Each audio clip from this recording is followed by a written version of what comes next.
Oh, look at this. She's like, I don't believe the word he says. I'm gonna go over there and play it. Yeah, fix it, Susie. That's what happens. Put it on. My wife will say, "Oh, this didn't work. That's broken." I go over and fix it. She's like, "You I just said, I fucking think it's a believe me, female do thing. you?" Then I have to look myself. It's already hot in here. It's snowing in Kansas.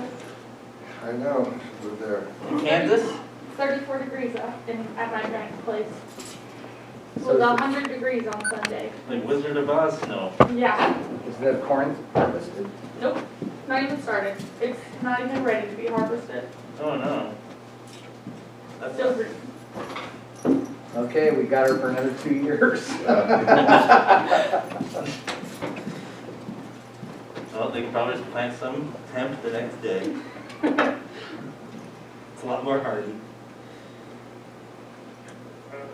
Since they're big enough, they'd probably just swamp the Well, hemp I business. turned it down to 60. Oh, it's not doing anything for some reason. I think this is all planned to close the library. It's way too there. It's got everybody Too out. hot in here. I don't know, the library's 182 degrees every day. I don't know what's going on.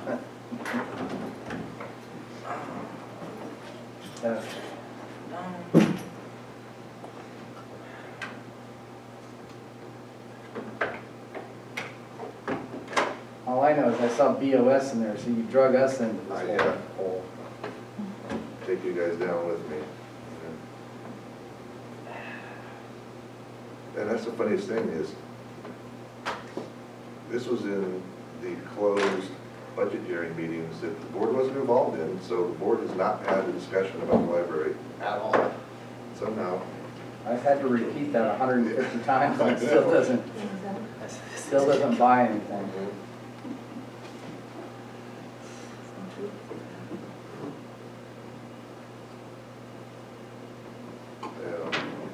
Maybe we should tear down a statue or two also. Are there statues in this community? Now, we were gonna put one up for Bruce on the roundabout, but he left. No statues to tear down. Of course, if it's taken this long to put up the light poles, I can't imagine where we'd be at on the roundabout. It's gonna happen in fall. Don't put a roundabout in. No, they're putting stoplights in. They're putting stoplights They're in. putting stoplights. Yeah, roundabouts are But great. that was a 3-year No, they're not. debate. I was gonna say, wait, so how long did it take us? Actually, Lance Gulch was 24 years, so. What'd you do? Just stare at it? I fixed it. How? I put it to cool instead of heat. Why was it not heat? Susie. Planning commission. It was planning. Always finding the right buttons. Yeah. When you're good at pushing buttons, you usually can find the right one. I blame the planning commission. It's Kim's fault.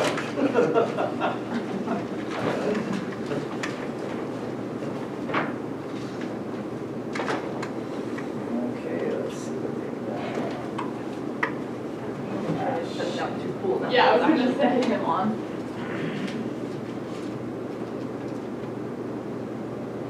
What do you usually put it on? Usually 1 degree less than when we walk in, because now the sun's not getting it, so it'll be fine. The problem is, the sun used to get it, so you'd come in and be 71, and then it would jump to like 84, because the sun was on it, but now the sun's not on it, so whatever you put it on, it'll just stay 1 degree below. Just say 1 Can we degree maybe below. put like a sun block on it? You know, a little, Yeah, we should put a. Yeah, so it's 72, just leave 71 is probably fine, 70, 71. 71. Yeah, I'm gonna go as warm as you're comfortable allowing me to put it. Before whatever it's on, but then as the meeting goes, that shadow or that sun The goes other across thing it. we can do is turn the fan to just be on, so it's constantly moving air. Yeah. Instead isn't that of. how we get sick? Yeah, No. so we recycle the air, we don't use it.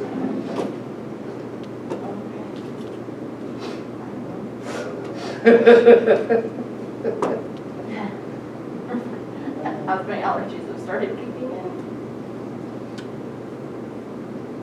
How's the Trinity Library Wi-Fi been behaving? Work? No, that's part of our plan. Yeah. It's gonna be one of It those seems to be days. pretty good. I'm connected to it. I was connected to it all last I year. got 2 bars going with it.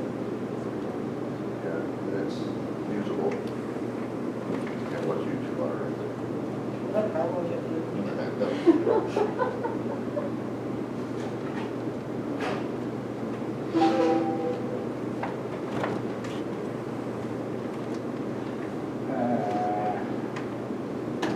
you know if Margaret attending?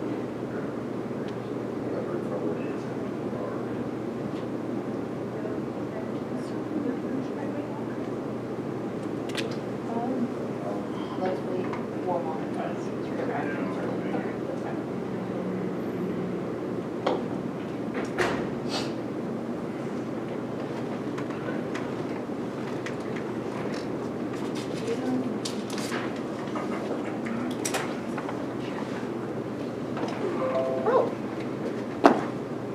What did you do to him, Bobby? You know, looks could kill. What happened? Oh, my knee's just acting up. Oh no. Every now It's his and brace and it's at the office, so. Do you want Could have just zoomed. us to go get it? Yeah, I think somebody needs to go get it, or maybe we could call somebody in the. yeah, I'll call Lance. See if we can get it. Thank you. Yeah, it feels like I'm gonna go down on the ground. Every now and again, it's like somebody's just taking a knife and shoving it in the knee. Oh. So you put enough knee replacement like me because you'd rather be in pain than. Is this from the accident? It's made it worse. I think that's really what it stopped. After the accident, I had a big hematoma on the side of my knee, and it swelled up. And then it went away, seemed to be fine, but every now and again, it acts up for no reason. I don't know what causes it. Probably have stuff floating around in there. That's what I had. Have you had that arthroscopic at all? I did have orthoscopic on this knee about 40 years ago. Yeah, mine's about 30, but yeah, I had stuff floating around in there. I'd be fine, all of a sudden it would lock and just, I couldn't straighten. Streaming is on. So we're talking, okay. Doc, if you just want pain management, Dr. Chase, he's actually at a Red Bluff, he comes to regularly once or twice a month. And he's a minimalist and a rancher, so he knows that just do pain management, and won't recommend surgery. You've got the audio there, right? What was his name? Dr. Chase. Dr. Chase.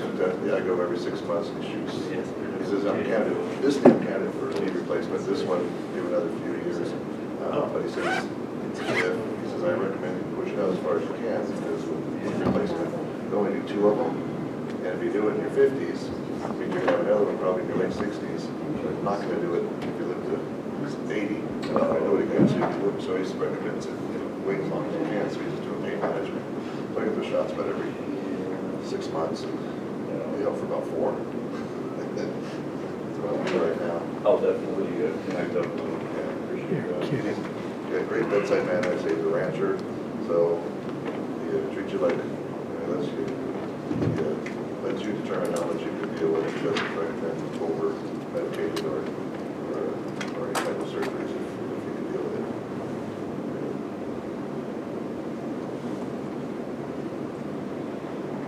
This temper. Yes.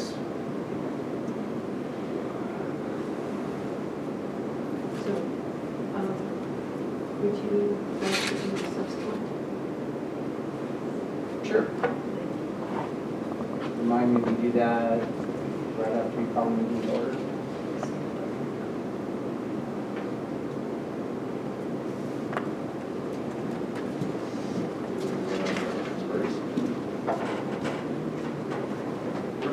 Where's your brace, Tim?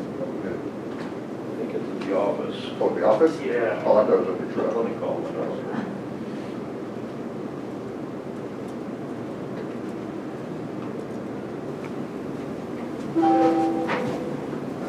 Is this your first Zoom budget hearing on Mr. Goodman?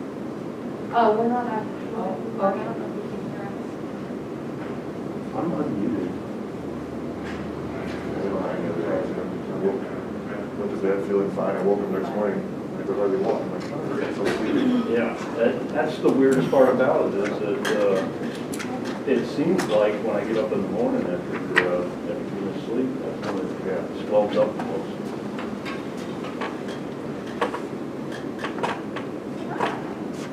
You can sit there. Yes, I Margaret's. Margaret's not gonna be here. Oh, you don't need to, I guess not. I'll be Margaret.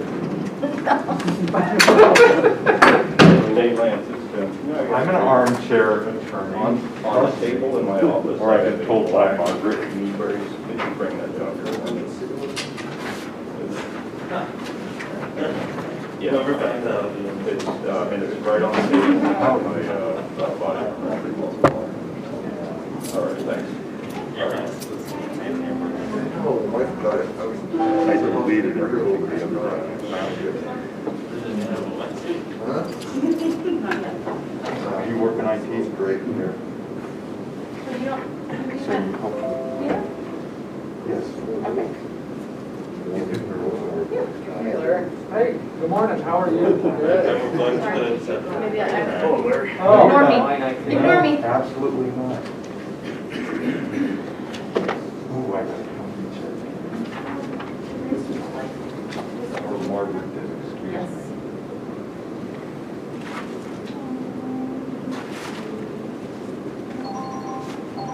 Well, that's something I get to do. So I'm gonna do that. Hi, Robbie.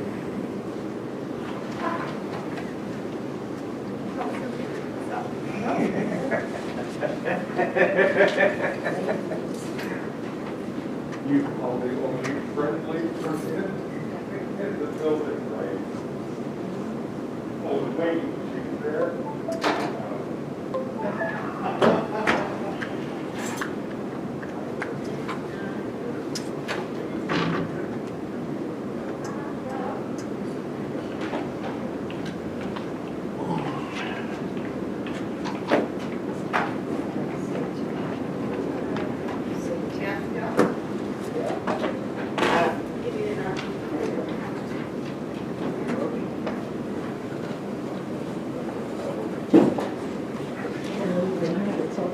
You don't have my number? I do, but she's already. You don't think I would have let you in, huh? I wouldn't. Do what? You wouldn't?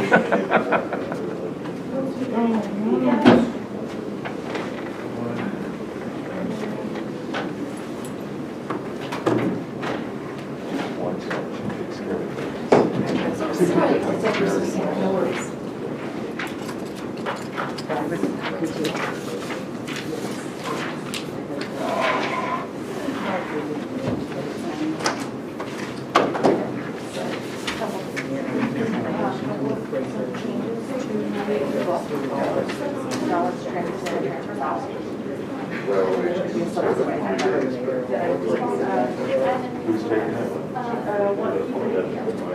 Peter, you bring this last one? Yes, he is. Okay. Oh, so Yeah, it's scheduled so the public can ask questions. I'm not sure whether or not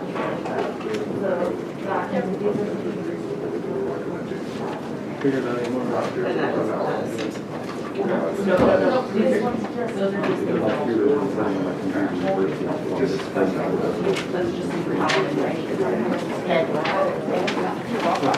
Sorry, I'm not trying to. You're good.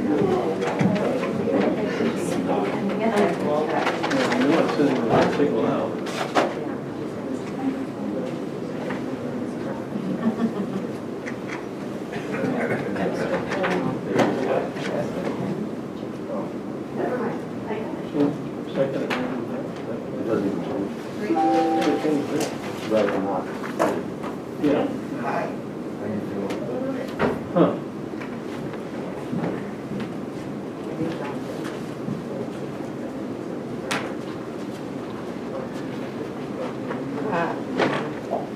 Larry, I forgot to bring your budget for you. Oh, I could get it later today. I think.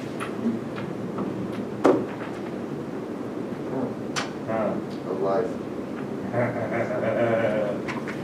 Fine. So, how are you?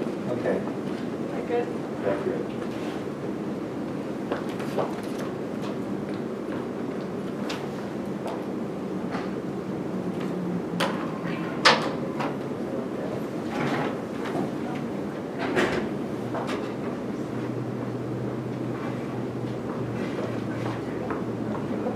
You got it? Okay.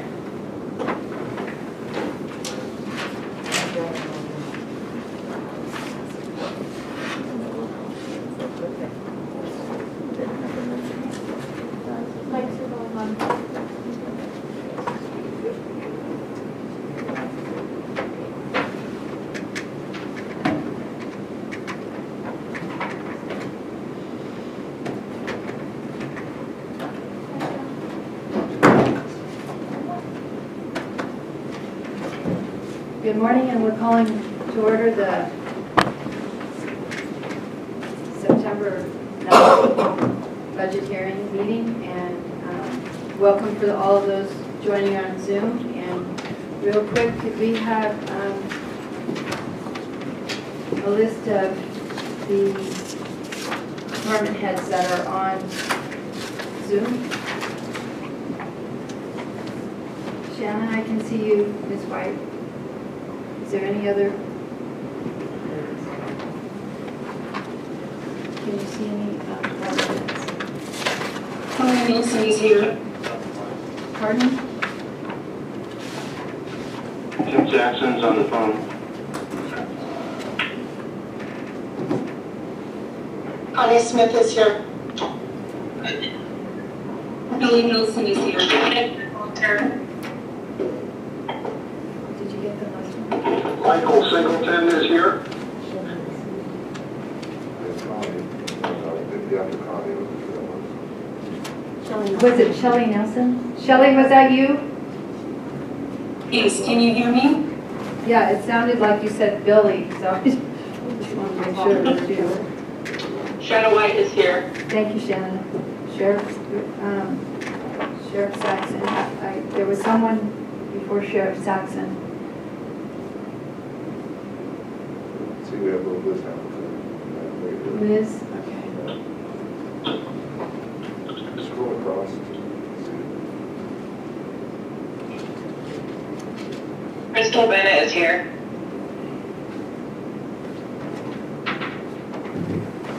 Do we have Angie? Okay. All right.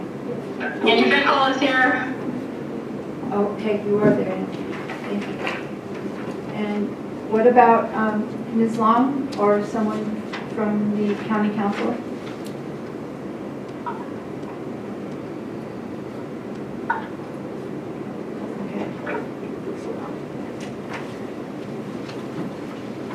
Okay, well, thank you all for being here and under these circumstances, and thank you for all the department heads being on the telephone.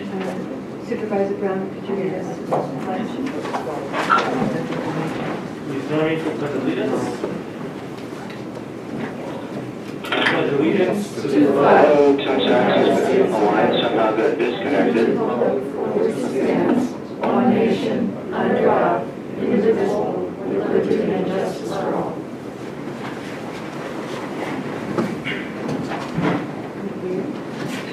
Madam Chair, I have a subsequent to put on to the agenda today. This is moved to discuss and or take action to confirm the existence of a local emergency due to wildfires and find that the need to take immediate action came to the attention of the board. Subsequent to the agenda being posted, the urgency is that evacuations are being ordered. We're asking to ratify the Director of Emergency Service proclamation confirming the existence of a local emergency in Trinity County due to wildfires, including the August wildfire complex, specifically the Hopkins Fire and Century complex. Second. Thank you. Moved and second. Moved by Supervisor Groves, seconded by Supervisor Bentley. Go ahead and let's. Supervisor Bentley? Yes. Supervisor Groves? Aye. Supervisor Morris? Yes. Supervisor Brown? Aye. Supervisor Dunn? Yes. Thank you. We have Ed Presley on Zoom. It can give a quick review, quick overview. You can hear me. Mr. Presley, can you please give us a quick overview? We accepted the subsequent and we moved it to the front of the agenda. So it has passed unanimously. Thank you, Madam Chair. Can everyone hear me? Yes, sir. Okay, I just wanted to give like a little overview of what happened yesterday. Yesterday was a very significant day for the residents of Trinity County. We'll start with the Red Salmon fire. I was told yesterday morning that that fire had potential for significant growth. yesterday, and it did. It forced the evacuation of Copa, which they finally got the left side stopped, but now it's going more in a southeasterly direction. Currently toward Denny, but my update this morning from the Forest Service out of Six Rivers was they said that it really hadn't pushed much more today or overnight than it was yesterday. So that's good news for everyone. But we're watching this closely, and we're working in conjunction with Humboldt County and the Sheriff's Office to ensure that evacuations are given in a timely manner in case we do need to evacuate Denny. Or worst case scenario, the Red Salmon Complex burns down into the Trinity River valley there and pushes towards Sawyer or Hawkins Bar or Burnt Ranch. So we're watching that one very closely. We don't believe there's too much caution to be used in trying to determine which way these fires are going to go. The Red Salmon Complex is no longer considered the red and the salmon fire. It's actually a full one fire. 10 acres. It's 17% contained, but that's mostly on the Humboldt side. Very steep and rugged terrain there, as everyone's aware, I'm sure. So now let's transition to the Hopkins fire, which is probably one of the most significant fire events in recent history that I'm aware of for sure. That fire is listed at 49,887 acres. So what the Forest Service, I believe what they're trying to do is allow the northern area of the August complex, the Elkhorn fire, and the Hopkins fire to grow together on the east side of the county. But what happened yesterday with this one, and that's the reason we have the public safety power shutoffs right now in southern Trinity, was that the wind was going to push this fire in a westerly manner, which is kind of different than usual. Usually, fires will grow to the east, but this one went exactly the opposite, which kind of bears to mind the idea that fire is very unpredictable. We just don't know, so we try to do our best in predicting, but it is very unpredictable. This fire pushed to the west really hard yesterday to the southern edge of the county, forcing evacuation of Xenia, Kevin Palm, and Shaw Valley. So basically everything south of the route we're looking at very, very closely again, and this is working with Mendocino County emergency managers, Humboldt County emergency managers, our Sheriff's Department here, as well as Forest Service. So there's a lot of moving pieces on this fire. We hope that the new incident management team that came on today will be able to get enough resources into the area to stop this thing's growth. With the wind dying down, that will help. But I just want everyone to remain very vigilant, especially in the southern part of the county. And if they see anything out of ordinary, please report it. These fires have potential for spotting. That's the Red Salmon Complex and the Hopkins fire, which is burning to the west. And it actually, as of this morning, has forced evacuations over in Humboldt County. So they're very much watching this fire. Let's see. Yeah, it grew about 30,000 acres yesterday, to give a picture of how much that fire grew in one day. Really, that's the end of my report, unless you have any specific questions for me. Please. Hey Ed, this is Keith Groves. Ed, is there any place we can go and get high-quality maps that show the hot spots and how the fire is growing, the previous day? So if you go to NCWeb, that's the Forest Service website, they will produce maps. I think it's going to be a little more frequently, but that's where I go to get my maps. The other place is, if you want to write this down, this is basically what I follow, and this is more of the IR view, the infrared view that they publish. It has not updated this morning, but it's MAPS, so it's maps.nwcg.gov, and it actually shows the growth of the fire with the updates as far as where the hot spots are. So we can wait for a PIO map, a Public Information Officer map, for like an official, this is the official footprint of the fire and where it's going and where the containment lines are. But that IR map will actually give you the hot spots, just to kind of let you know hey, this is the direction this thing is actually burning in. But it doesn't give you the other information that the PIO map would give as well. But like I said, I try to get those from Forest Service and put those on the OES website daily. So I'll be doing an update. Right after this call, I have a call with Humboldt and Mendocino County Emergency Manager. But I'm going to get that map this morning for both fires, and I'll put that on my website, the OES website. Could you also email us that website to the board? Absolutely. Thank you. Thanks for your hard work, Ed. Supervisor No Finley? problem, sir. Supervisor Morris? Mr. Presley, thank you from the board and everybody here. We know that safety is first and foremost in your mind, not just for our community and county, but also for the people fighting those fires and the volunteers. So our thoughts are with them, and as it is with you as you coordinate this with the other governments. So thank you, thank you. Thank you, Mr. Chairman, and thank you, board. So moving on to county matters, thank you for allowing us to take that emergency. It was, the subsequent was, And that item actually requires a motion and a second to, it was when you were helping and a vote, and it was roll that call. was just to hear the subsequent though. Okay. You actually needed a motion and a second to actually ratify the Yeah, proclamation. I would move to ratify. So, thank you, thank you. Roll call. That was moved by Supervisor Groves and seconded by Supervisor Finley. Supervisor Finley, Aye. Supervisor Groves, Yes. Supervisor Morris, Yes. Supervisor Brown, Aye. Supervisor Chadwick. Aye. Thank you. Now going to our regular agenda, county matters. These items include non-routine or controversial matters and are listed alphabetically by department. A member of the board or staff may request that an item be heard out of order.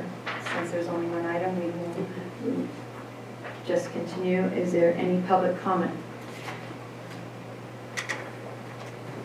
Seeing none, I will look to Ms. Emma. Is there anybody on the line for public comment?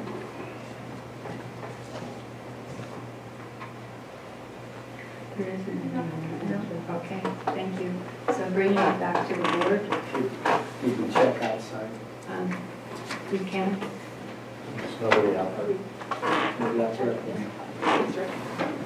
For those that are waiting, we're checking up front of the library.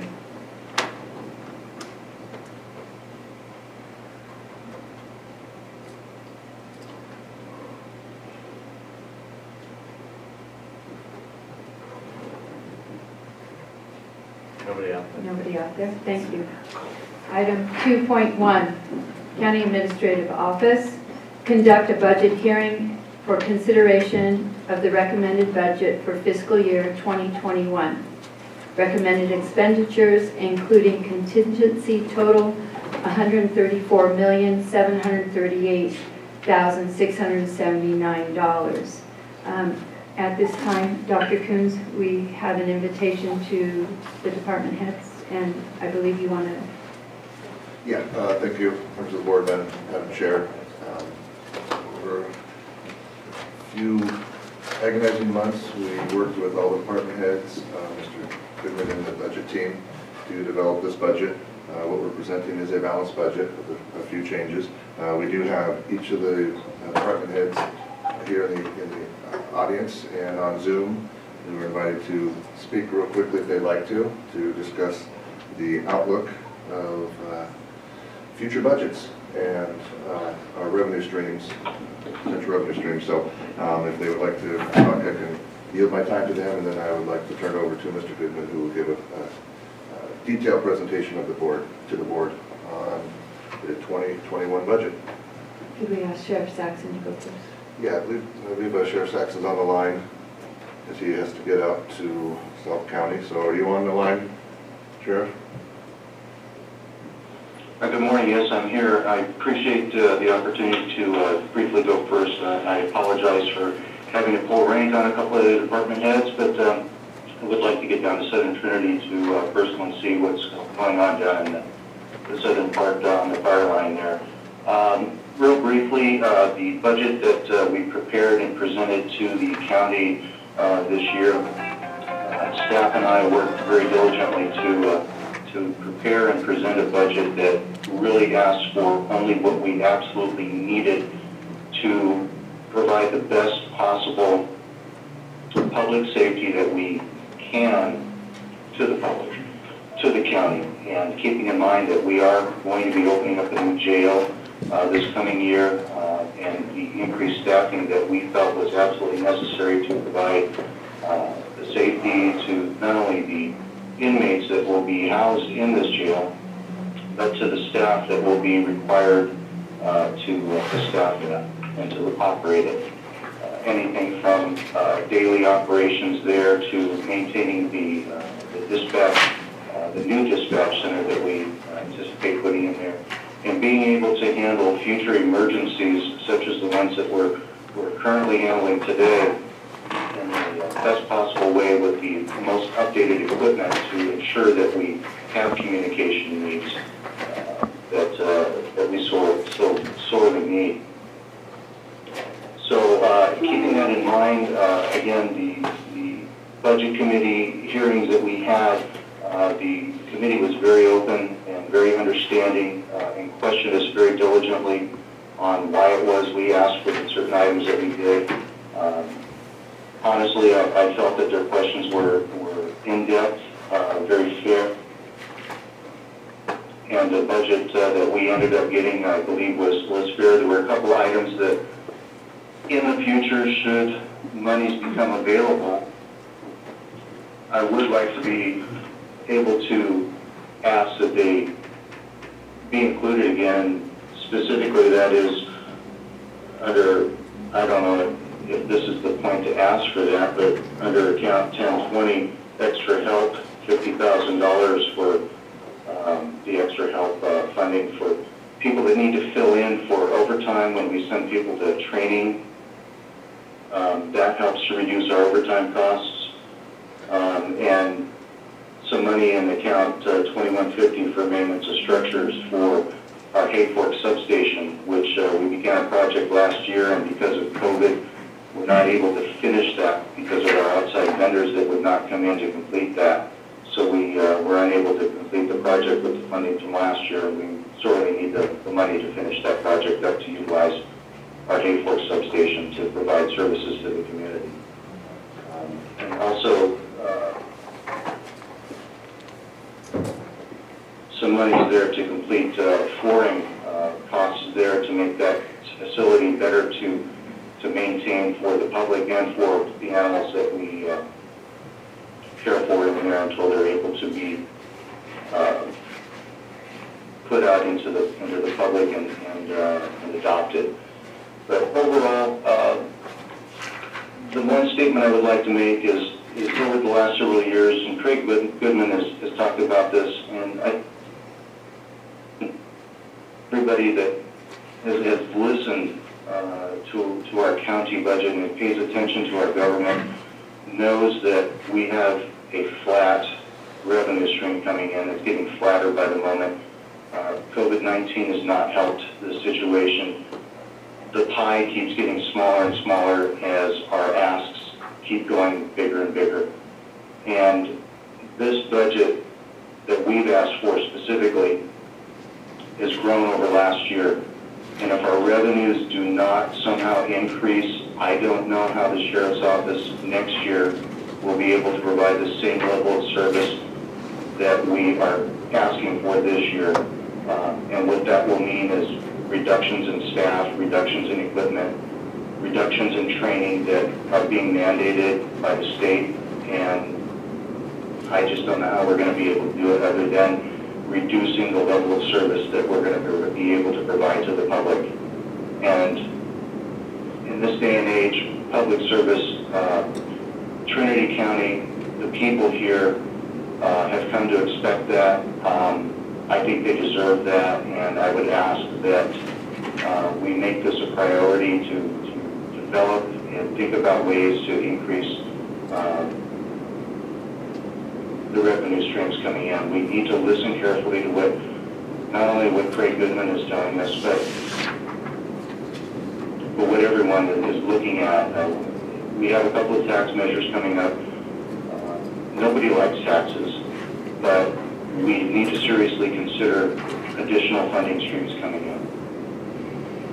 And with that, I think I've talked long enough. I want to give some additional time for the other department heads. I now have some time to take any questions from anybody on the board or the public. Are there any questions from the board?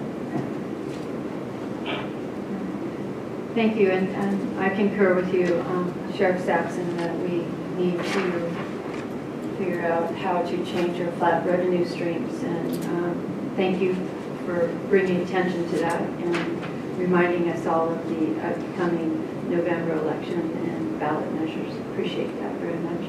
Please be safe out there, and we thank you for your time this morning. Dr. Thank you very much. Thank you. Was there any specific order you would like? Would you like to take the people in the audience first, or on Zoom? Yeah, I spoke with most department heads. The ones that are non-general fund felt that they would give their time to those general fund departments. So if we have those here in the audience, we have a couple of them. If they'd like to step up and have something to say concerning the budget or the revenue stream, happy to hear from you.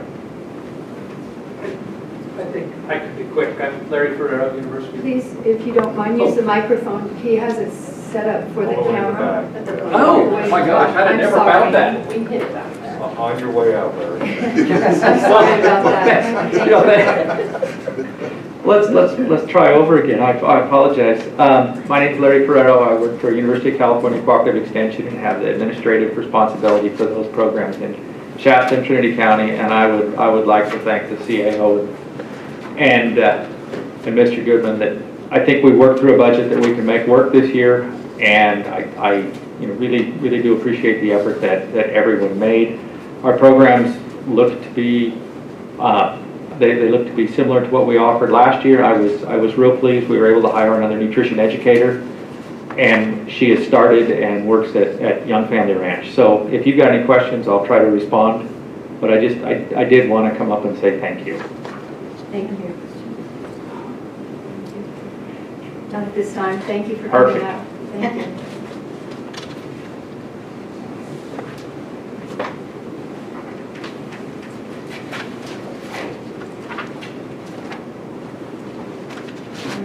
Good morning to the chairwoman and to members of the Board of Supervisors. I've heard it said that the only constant in life is change. I'm a perfect example of that. I had no idea when Donna Daly asked me to come up and help her in the DA's office that a few weeks later I would be standing in front of the Board of Supervisors on a budget issue. But after I got appointed, I did take a look at the budget very soon thereafter.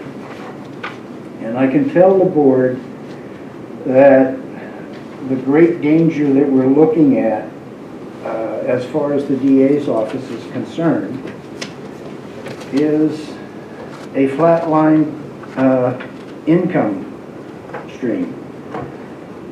Right now, the DA's office budget is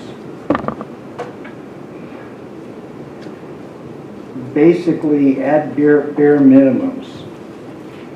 As Sheriff Saxon said, COVID causes a strain. Prices are increasing fairly rapidly in California. And if the budget remains as it is right now,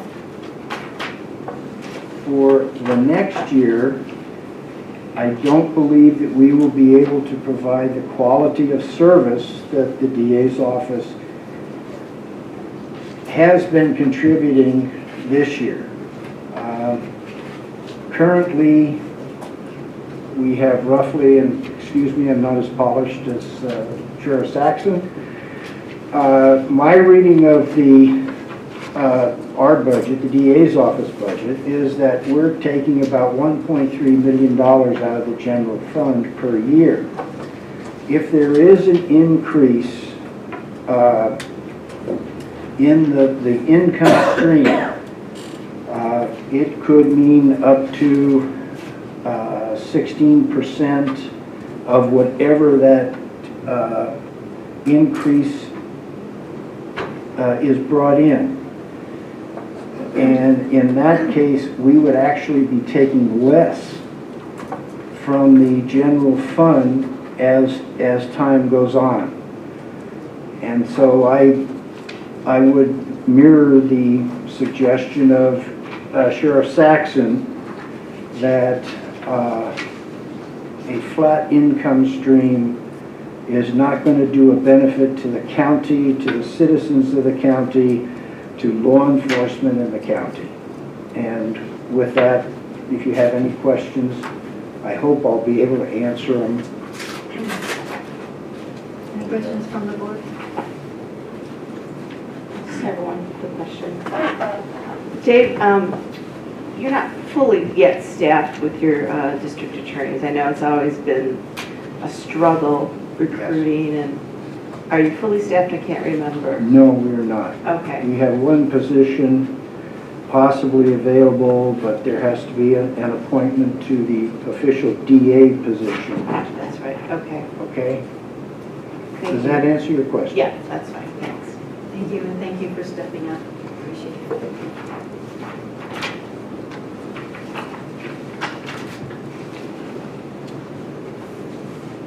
Well, since I'm here, I'll step up. Good morning, board members, fellow staff members, and the public. Kim Hunter, Building and Planning Director. Before we get too far along, I just wanted to reiterate what Sheriff Saxon said. He said very articulately exactly the situation for many of our departments. We are flatline on revenue. We're looking at limited services, more limited resources. Two of my departments are already so far behind in work and so limited on staff that essential services that are mandated by state law cannot be implemented, and that's planning and environmental health. The fees are so low, so outdated. Those are my two departments. Worried about all four, including building and cannabis, of course, but planning and environmental health, so in need of increased fees and more revenue to tackle the backload of projects and the current projects that we're looking at in programs. So again, thank you, Sheriff Saxon. So, very well said, and just wanted to reiterate that. Do you have any questions for me? Any questions? What is the staffing situation in planning and cannabis at this time? Are there positions open? We've made great progress in both of those departments for our allocated positions. Currently, all positions in cannabis are filled, including the senior planner position. That new employee will start next Monday. So those positions are filled in cannabis. That's 2.5 compliance officers, 3 admin staff members, admin coordinators, and then the senior planner position and myself. In planning, we have Deputy Director Lisa Lozier and Bella Hedke.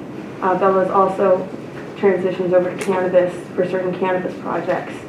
And then the new admin coordinator, we've had trouble keeping somebody in that position. It's been, in the last year, it's been a little bit bumpy for that admin coordinator position for planning. That position also has been filled, and that new person is also starting on Monday, the 14th. That's good. Yes, it's great.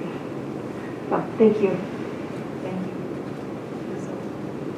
Madam Chair, I have a technical question here. Since you've changed the format, I'm a little confused on what they're doing. Are we going to come back to these departments and ask questions, or is this our one shot to ask questions? That's a good question, and this time was for the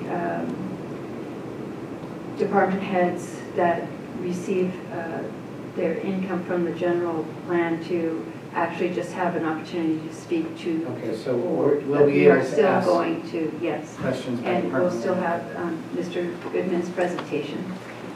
in the long past, there was more interaction, and with the COVID situation and the lack of ability to meet and have them come and do reporting out, this was just additional time so we can, besides going crunching numbers and doing all that, to have them explain their status with where they are now and what they're going to do in the future. I just want to make sure that we have the ability to build my department. Yes, sir. Thank you. Rick Tippett, Department of Transportation. Well, the department is funded by the road fund through road taxes. There are activities that the department does undertake that deal with public safety and deal with facilities in the county that do have a direct impact on several of our citizens. And two of them that I'm thinking of are hazard tree removal that are non-road related, and levee repairs or levee maintenance that we have throughout the county. And as general fund has fallen short, it's become harder to maintain those. And one of the problems with the levee, for example, is decertification when you don't maintain it properly, which can put a lot of people into the floodplain unintentionally. And so those are the things that we struggle with in the department, trying to find the most efficient, effective, and cheapest way of fixing things. But it is becoming harder and harder every year as we go along, because we just simply cannot get the resources to do what we need to do in those areas.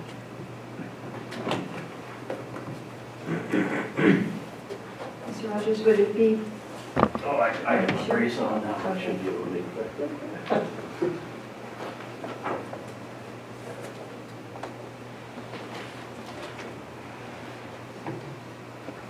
Good morning, Tim Rogers, Probation. So, as the old saying goes, hope for the best and plan for the worst. However, it seems like in these challenging times, the motto seems to be more of hope for the best and plan for the best. The probation department supervises some of the most serious and high-risk offenders in our community. If you don't find yourself thinking about this very often, it's a good sign that my officers are out there doing their jobs every day and keeping us all safe. But I know that this board recognizes that fact, and more importantly, understands that basic public safety is a bedrock for sustaining any healthy community. And it's not just the talk, but I've seen this board walk the walk. Your actions and the hard work of the public safety departments and staff have started mending a broken justice system by helping to fix the linchpin of the problem, which was our overcrowded and dilapidated jail. This was a community problem, not just a sheriff's department problem. Systemically speaking, this issue infects the entire justice system, from prosecutorial decisions to accountability concerns for offenders living in our community that are violating the terms and conditions of their probation, as well as safety concerns for released inmates pending trial. It even impacts our ability to implement and sustain specialty justice programs like drug court, which changes the lives of those suffering with substance use disorder. So even with the new jail, here's my caution and concern going forward. That in order to truly overcome our justice system limitations and provide for a safer community, we must ensure that we don't just fill those extra jail beds to capacity and end up right where we started from. At some point, when the resources become available, and if, it's going to be critical that the probation department creates a pretrial services program to risk assess and monitor individuals, which then allows the courts to safely release qualifying defendants pending trial. Additionally, a Sheriff's Department work release program for sentenced inmates is also a critical, tried and true program that adds lubricant to the justice system, not only freeing up valuable bed space, but changing lives in the process. These are just two examples of effective programs that are commonplace in other counties that here in Trinity County we've been unable to do because of lack of available revenue and resources. Lastly, I'd like to touch upon juvenile justice, which is fraught with uncertainty at this time with the passage of SB 823, a bill that closes DJJ and transfers the responsibility for housing long-term juvenile commitments locally. Not only will interim commitments to DJJ prior to July 1st, 2021 go up from $24,000 a year to $125,000 a year per youth, but a new youthful offender CDCR charge of $616 per day will be implemented as well. And there's every indication that new regional county operated facilities will have bed rates comparable to these state rates. It's possibly a perfect storm that's brewing at this time. It's critical that we head into the storm on solid fiscal footing. If money were no object, I certainly wouldn't be worried. But our reality is much different than that. So again, I thank you for your consideration, and most importantly, you're taking the time to understand, truly understand our justice system here in Trinity County and the limitations that we have, and to be willing to be part of the solution in making our county a safer place. And I'd be happy to answer any questions that the board has. Not this time, thank you. Thank you.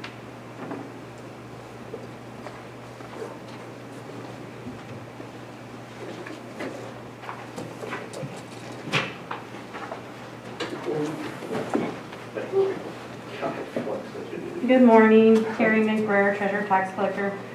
As many of you know, our department's responsible for the cash management and tax collection for the county. We provide the banking services for all the county departments, especially the schools and special districts, and we disperse the funds by paying county warrants, electronic payments, and payroll. We are truly in unprecedented times for our office at this point.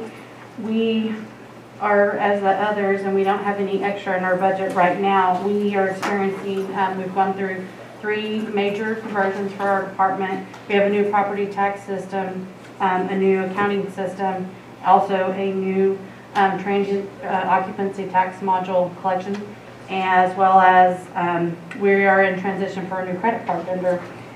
We are still unable to use our new accounting software for our department. The others are using it, but we are not. We, during this whole time, and then you add on the pandemic on top of everything else, during this whole period, we've also been, we've had team members that have been out this entire time. So this does create additional challenges for us on top, and on a good year, going through that many challenges is, with different softwares is been interesting for sure, but with the short staffing and the pandemic and all of that, it's definitely not been a fun year. With not having any increase in the revenue streams, I'd say we're already at that point. They asked about what our breaking point would be. I'd say we're pretty close to it as it is now. We are responsible for doing the collection with the other departments, and the schools and special districts depend on us collecting those funds, and if we aren't able to do our duties to the best of our ability, then that's going to affect all those other departments that are looking for those general fund revenues that we have. We are always looking for ways that we can. As treasurer, I'm fully aware of what our situation is as far as revenues are concerned. So I'm always trying to look for ways that we can try to, with less people, do the best with what we have. But we are aware that we can't have anything additional at this time, but if resources become available, we have asked for the purchase of a scanning type software that would help us to expedite payments. Now that revenue's always been a concern, but we have a lot of departments that are really stressing more now than maybe they have in the past, because they're really pushing and they need for us to be able to get our job done. And that's something, having that purchase of that program will help us expedite our services. So, we will, like we always do, we'll try to be, continue to be flexible and adapt to do the best we can. But the reality is that this, with no changes in the revenue stream, that is going to impact the services that we're able to provide. And I'd like to just echo what the others have said as far as we really hope that those tax measures are approved, because something has to change, because we can't continue to provide the same level of services that we do now. without some sort of change. Costs just keep increasing.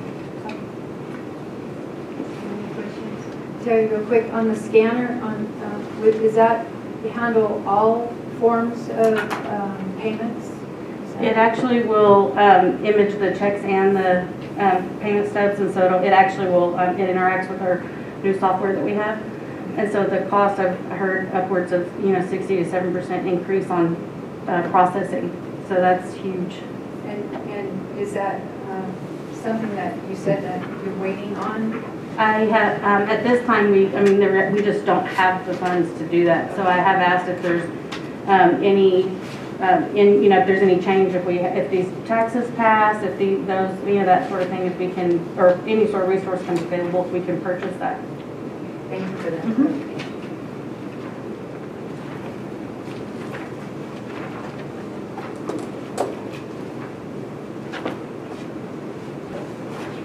Bills that are, Shelley wants to, we got several on Zoom, mention speaking.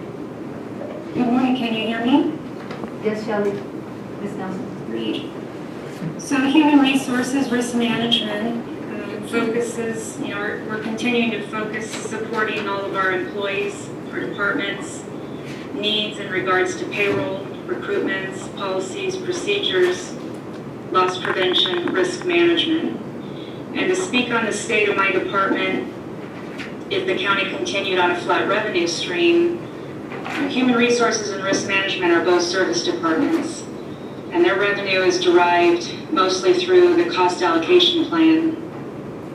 Additional taxes and fees do not fund my department directly. However, I really want to emphasize that as costs increase over time, we have salary and benefit increases from contractual bargaining agreements. Minimum wage increases are, still in our future. Insurance premiums continue to increase. This really impacts every department throughout the county. And as these increases incur, I would have to recover those through indirect costs to other departments. And when I'm not able to recover through that mechanism, it would be additional requests of the general fund. So thank you. If you have any questions for me. Any questions? Thank you, Shelley. Thank you for all your hard work.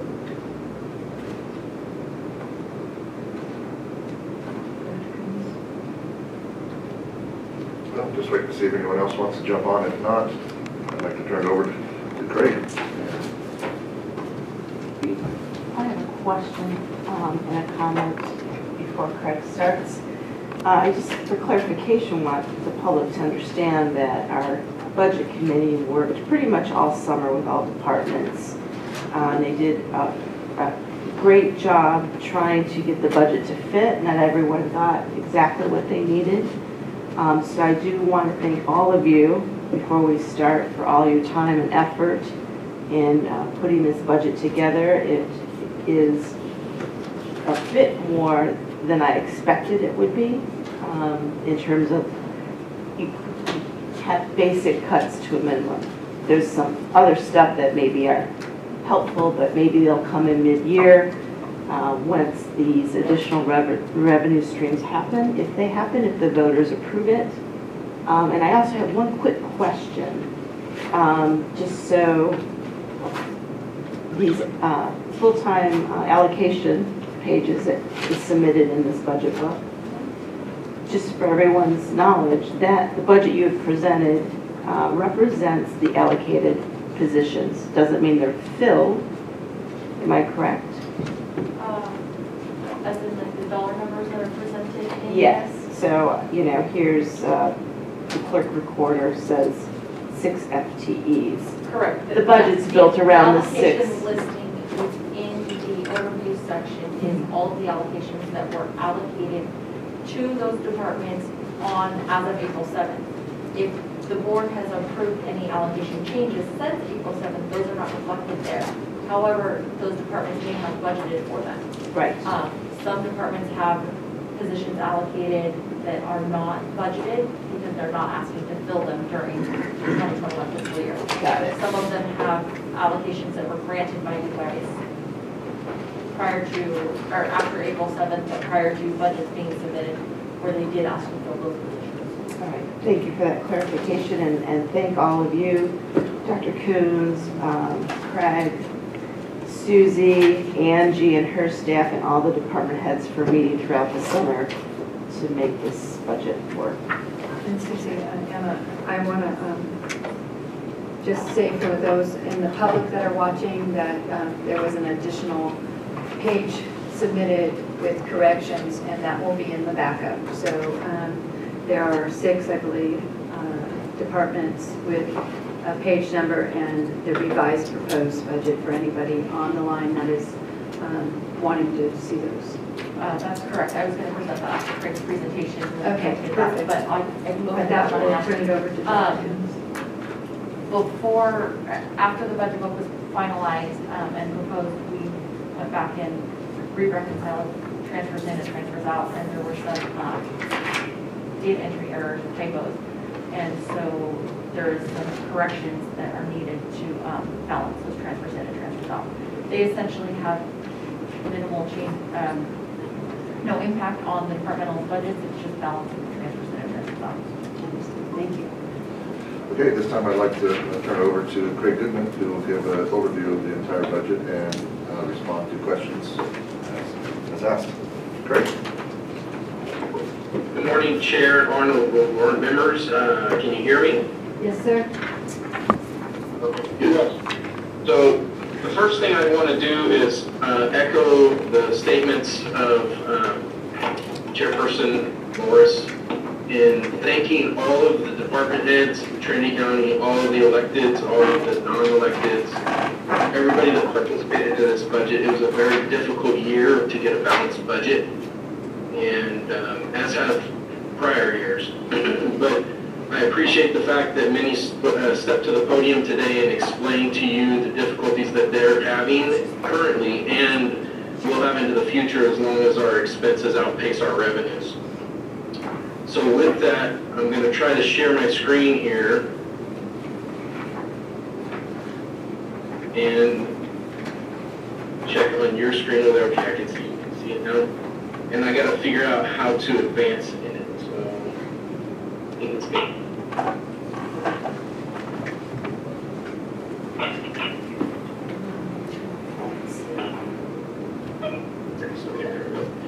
All right, so welcome to budget presentation for fiscal year 2021. The discussion we're going to have today is on the total budget first, and then we'll go into the general fund budget. But all funds that are under the control of the Board of Supervisors are included in the total budget, which include general fund, all special revenue funds, debt service funds, capital project funds, enterprise funds, internal service funds, and dependent special districts. Those will be the special districts in which the board sits as the governing authority. This budget excludes schools, those independent special districts, and agency funds. Our total budget for fiscal year 2021 is $134,738,069, and this is a 2.6% increase from last year's budget. Last year's budget was 131, basically 131.3 million. So you can see that that's about 3.4 million increase. I would like to point out that 2.2 million of that increase is to a one-time expenditure to complete the jail construction. So it looks as if our budget is increasing on an annual basis of 1.2 million. That's an important number to remember as we go through this. The debt service payments are fully funded in this budget, and our total salaries and benefits in the total budget has increased to 30.8% of our budget, whereas in prior year it was 30%. So if you take that 0.8% times the total budget, I think you'll find out that that's pretty close to 1.2 million. So the main increase that we're experiencing on the expenditure side is coming from salaries and benefit increases. As Shelley spoke earlier, we have bargaining agreements to help bring our pay scales in line with comparable entities. That is a I believe a 5-year plan remains on that to fully implement it. So those will continue to increase, which will also have another impact on your PERS payment. One thing, as you'll hear later in this presentation, that's going to help to mitigate some of that is that we've reached our 100% of ADC of our OPEB benefits that are paid to retirees for health, and that we are hoping, and you'll see here as I present through this, that we are reducing our number, hoping that our actuary agrees with us. So I will continue on here. When you look at the total expenditure budget, this is the breakout. I've changed this a little bit from previous years in that I'm including the general fund contributions to others sliver. I'm not sure if you can see my mouse moving or not. Yes. See it? Yeah? You can? Yes, we Okay. can. So this little piece of pie right here is the general fund contribution to others. It's up to the 2.1% area in the current year. 2.18% this year. Much smaller number last year, a percentage of our total budget last year, and that's because in this sliver here is the 2.2 million that we're contributing to the completion of the jail. So you can see here, general government, just under 1/5 of the total expenditure budget, public protection at 15%, public ways and facilities, 32%, health and sanitation, and public assistance each around 15%, education being consistent about 1/3%, and our debt service is now down to 0.5%. So the major budget components that are in this budget are the 21.2 million for roads and airport projects, 12.1 million to complete the new jail construction project. Within that $134.7 million budget is 28.7 million for transfers. So once again, I'll explain the important thing of knowing the transfers is we're simply moving it from one fund to another fund still within the county, so it's really not going outside of the county. But we have to budget for it to move those monies between funds. 41.6 million of this total budget is for salaries and benefits. That's 16.9 million in the general fund and 24.6 million in the non-general fund area. You can see there on the right, the percentage is 63% of the general fund is for salaries and benefits, whereas non-general funds, 22.8% of their budget. Fiscal year 1920, as I mentioned earlier, was the first year that we funded 100% of the ADC, and our OPEB liability as of the CAFR for last year was $66,768,810. And we should see a reduction in that net OPEB liability amount as we have now made the first full payment of ADC and should see our discount rate increase to 6% once we receive our actuarial report, which we have not yet received. We expect that to reduce our net OPEB liability by 20 million, just in specifically an evaluation method based on standards of accounting. Oops, sorry. The CalPERS back in 17-18 approved to lower the discount rate 0.5% over a 3-year period, and what you have there are the amounts of the cost, the actual cost that we've seen in that upfront UAL payment, which is $460,000 in the first year, $530,000 in the second year, and we expected to see $1 million here in the third year, but it's only $422,000. The valuations that they had in previous years pointed to it being $1 million, but in reality, when we had to pay it this year in July of 2020, we only had to pay an increase of $422,000 over last year. So perhaps the additional UAL payments are helping to reduce the deficit or the non-funded position as opposed to the normal costs, which are increasing as you see with the rates, the PERS rates. So here's a real snippet that I want to This slide here helps us to compare budgets from year to year. So we start with the total budget at 134.7. We reduce it for those transfers that are within county funds that haven't left the county, gets us down to 106 million. And then we take our major budget components out of there, the new jail construction and the roads and airport projects, and we have 72.7 million left to fund the balance of county operations. Now, if we look at that for the prior year, that slide in the prior year would have showed that we had 71.6 million left to fund the balance of county operations. There's that 1.2 million again of the increase. The general fund revenue for 2021 is 22,605,706. Now, before I get too far into this, I want to talk a little bit about changes in this year's general fund budgets as compared to prior year. One of the changes that we talked about last year was moving public health department out of the general fund. And we have done that in this year's budget. We have set them up into their own fund, separate from the general fund. But we've also added to the general fund public guardian, which is a general fund responsibility that had been located in our accounting system in Fund 111, which right now it's escaping me, but I think it's the Health and Human Services Fund or Public Health Fund. So we've moved that into the general fund in this budget. So as we go through these, you're going to see the graphs and everything from, if you compare them to previous year, you're going to see that they've shortened quite a bit, and that's because we've stripped away the health and human services aspect, so you can see more clearly the revenue issues that we're having.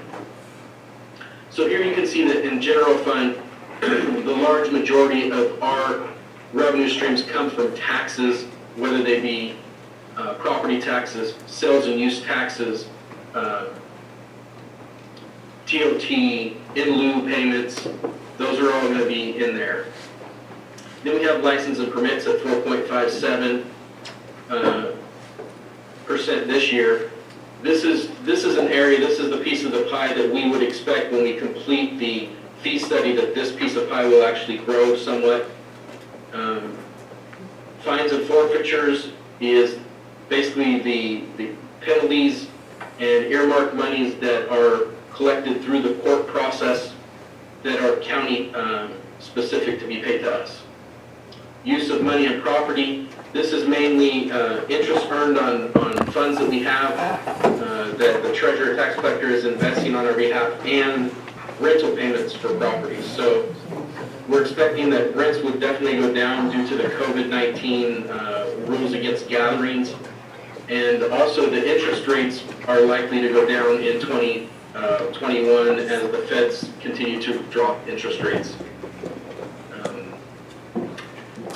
Intergovernmental revenues, 11.07%. This number has dropped from the prior year, mainly because we have moved health out of this mix. And so the largest department that remains in the general fund that gets intergovernmental revenues would be the sheriff department. Current charges for charges for current services. These are things. This is work that we're doing in which we can charge to recover for that work. It amounts to 18.72%. Items that are in here would be the admin charge that the treasurer tax collector can charge on tax land sales, any copier costs, making copies, those would all go in here. Civil service fees that we charge would go in here for various court cases. Miscellaneous revenues amounts to about 4.67% of our budget, and the transfer in portion of general fund is 11.57%. Now, that's money coming in from outside, for instance, special revenue funds that are earmarked for specific purposes. They would come in to balance out or help general fund departments that have these funds cover their expenditures. Those would also be funds that the sheriff has, treasurer tax collector has, the assessor has them, many of them have outside funds, and I can tell you that in most cases, those outside funds are being diminished and have been diminished over the last 4 years due to our revenue expenditure mismatch. All right, so general fund revenue for the 5-year trend. Now, if I'm not mistaken, previous years it was closer up and above the 24 million mark, and that's because once again we pulled the health department out of here. So in fiscal year 15-16, our total general fund revenues on this chart would be about 19 million, and our budget for this year is 22.6 million. But if you look at from fiscal year 17-18 through fiscal year 2021, this is where you're seeing the flat flat revenues in general fund. It's more flat now because of the bigger swings that Health and Human Services threw into this graph, where they would get a lot of money in 1 year and spend it over 2 years, and then they'd have less in another year. So we saw more peaks and valleys in the previous graph. But the more important revenue discussion is here, where you see the darker red. Hopefully it's darker red on your side. I know the colors don't always pan out. But the darker color on the bottom is the discretionary revenue, whereas the lighter colored top part of the bars are the non-discretionary revenue. And if you look at discretionary revenue, it is pretty much somewhere between 10 million and 11 million, except for fiscal year 17-18, right here, which is the year that we had the extra PILT money, and I believe the negative bailout from ERAF was finally, the legislation finally went through to give us that step up. That's what you see, this 1 million step up that's carried on here is due to that negative bailout being trued up by the state, finally. So every year that I do this presentation, these percentages have been the same. So this is for $1, every $1 of property tax monies that come in, the county gets 32 cents of it, the schools get 64 cents of it, and the special districts get 4 cents of it. General fund expenditures. Now this one I changed from prior years so that I could show you the general fund contribution to others that before simply gets collected or represented as general government. And if you look in the packet, your agenda packet, there's this same general fund expenditure budget there, and you'll see that both of these pie pieces are one piece called general government, but I wanted to split out this general fund contribution to others so that you could see the difference and how much is actually going there. And I'm not sure why the percentages are not showing up on here, so I want to kind of cover those for you. You may want to write them in, or actually I'll make sure that the copy you get for your records does show them. I'm not sure why they're not showing up here though. General government is 22.85% of the total general fund expenditure budget of $26,845,706. The general fund contribution to others is 10.94% of the total budget. That basically amounts to 2.937 million. Public protection is 62.19% of the general fund expenditure budget. Our public ways and facilities gets 0.4%. And public assistance gets 0.37%, which is basically enough to do their match. Well, the match is actually over here. Education is 1.59%. That's been pretty consistent year after year, and the contingency amount is 1.65%, which is actually 2% less some of the changes we had to make before bringing this to you. So this is a breakout. This is a new slide for you. This is a breakout of the general fund contributions so that you can see what's involved in that and what the general fund is contributing to. And in the current year, this big 2.2 million is the biggest general fund contribution going out, and that's to finish the jail construction. Here is the health realignment match, which is next at 292,662. We need to send 221,000 to the debt service to make sure that we make all of our debt payments. the OES grant match that we're required to do on an annual basis to get an equal match back from the state is $110,957. This is the general funds portion of a grants coordinator, which is actually paid for in a fund outside of the general fund. So we make this contribution. We also pay for workers' compensation reimbursement to fire departments of $23,000 that we transferred out to them as they submit their claims. Boat taxes that are collected are sent out, and I believe these go to the Lake Patrol Department, $20,619. We cover the OES indirect costs because the grants did not pay for that, so we also can send to them 16.794. $16,000, it's about $17,000 to them to cover that. Both of these, the PSA 2 area on aging and the mental health realignment match, are going to our behavioral health department. That's all that we send to our behavioral health department out of the general fund, as is the health match up here is all we send to our health department. And then we cover Social Security for the cannabis eradication program for the sheriff because that grant doesn't cover it, so we send that contribution from the general fund. And some indirect costs that aren't allowed by an assessor's grant, $3,000, and negative interest and audit and indirect costs of $1,900. And we've actually not covered all of the negative interest that is happening in the county because we just don't have it to cover at this point in this year. So we're hoping next year is a better year. There's a question, Craig, can I interrupt you? There's a question, but before we do, Supervisor Finley has, I'm sorry to interrupt you, but urgent. Just want to announce that Ruth is being evacuated, and Rick, what are the roads? Rick's gone. Sorry, there's an evacuation to Ruth, and there are roads that are being closed. I was just sending to Richard. And then we'll come back to that as soon as we have those roads. And then Okay. Supervisor, go ahead. So if you're listening to this, you have an evacuation order for Ruth from the sheriff. Evacuation order from the sheriff in place now for Ruth. Supervisor Morris has a question for you, Mr. Goodman. Yeah, do you have it all? For now? For now. Okay. Thanks. Craig, this is Supervisor Morris. I have a quick kind of clarification that 2.2 million is coming out of that discretionary general fund budget, which is roughly almost $15 million. Do I have that correct?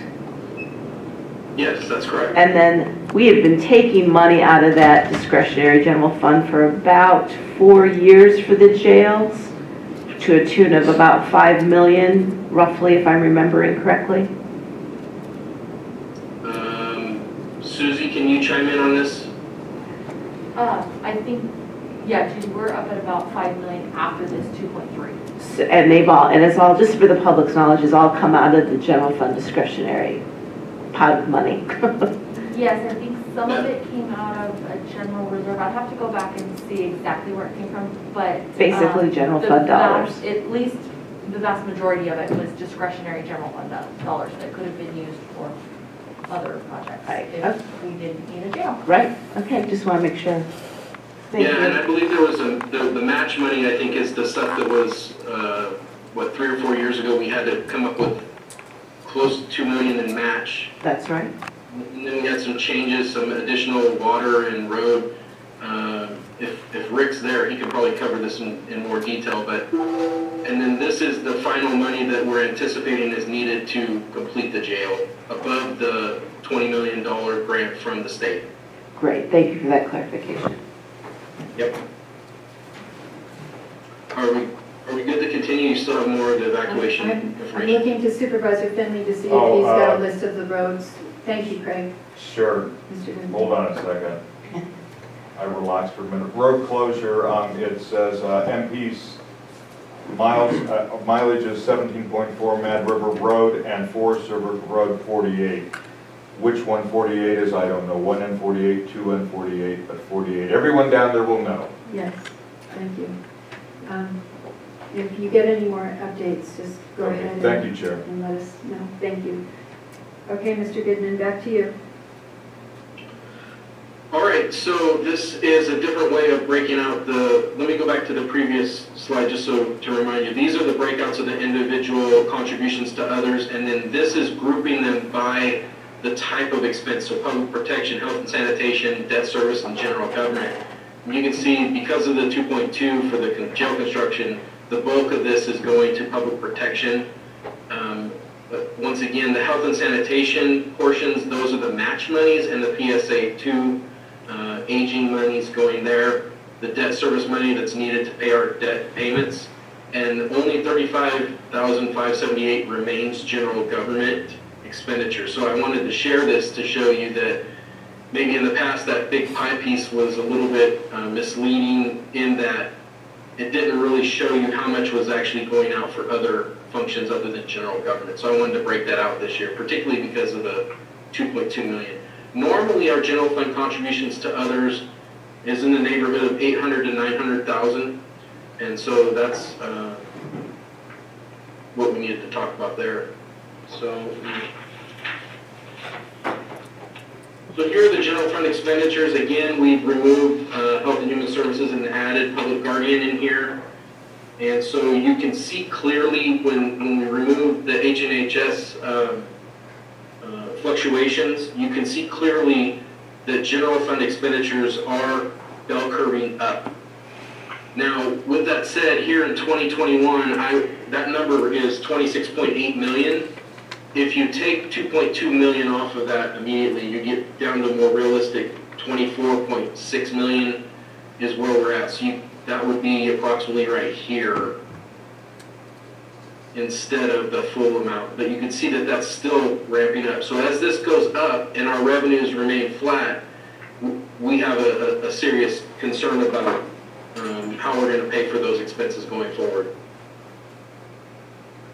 So just to give you a quick, this one starts here, 18.6 million on fiscal year 15-16, 18.8 here, 19.5 in fiscal year 17-18, 20.9, 22.6, and 26.8. Now some of this growth here was because we were trying to get to 100% of ADC, but the new ongoing growth is not going to be due to the ADC. It's going to be due to those bargaining agreements and pension cost increases attributable to them. And so we're going to have, that's definitely something we're going to talk about later in this presentation. So here you can see the two major areas for general fund expenditures are public protection, which is not simply sheriff, jail, probation, DA, public defender, but there's also recorder, there's also other items that are in there that you see more clearly in the budget book. And then general government being the second largest. Up here in education, this is basically the library cost, which has remained consistent. It's around $400,000 a year, roughly. And this is just the same information shown a different way, so you can see based on your preference, whether you want to see it this way or you want to see it that way. General fund discretionary budget, $14,947,263,000. You can see here, this is the money that the board can actually spend however it wants. I'm not sure why this is dropping dropping the numbers, but general fund government is covering 23.31%. These are basically, if you think about net county costs, which would be the amount of expenditures that cost these departments to run, and then how much the difference then is their ask for general fund discretionary money. And so the general government departments are asking for 23.3% of that amount. General fund contributions to others are amounting to close to 20% of that amount. The public protection is 53.37%, which is about 8 million of the 14.9 million. And then your public ways and facilities and your public assistance are approximately 0.5%, and education at 2.73%. Okay, so these are the budget officers and that are in charge of these discretionary monies that are being sent to their departments, or departments they're responsible for budget. And so one thing I would like to point out here is under the auditor controller, although it says 26.660%, 19.65% of that number is the general fund contributions. So outside of the making sure those transfers happen to where they're supposed to, Angie is only really responsible for 7% of the discretionary budget. The bulk of it happens with sheriff, probation, and district attorney. That's our law enforcement agencies, if you will. That's at least half of the total discretionary budget there.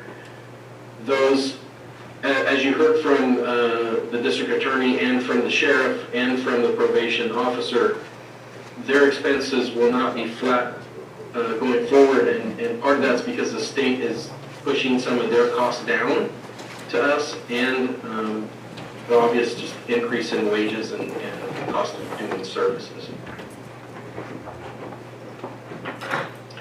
Okay, so here on the left is the big, what I call the Pac-Man pie chart. It is your total budget, the 134.7 million that's broken up between non-general fund departments, and the general fund spending the 26 million.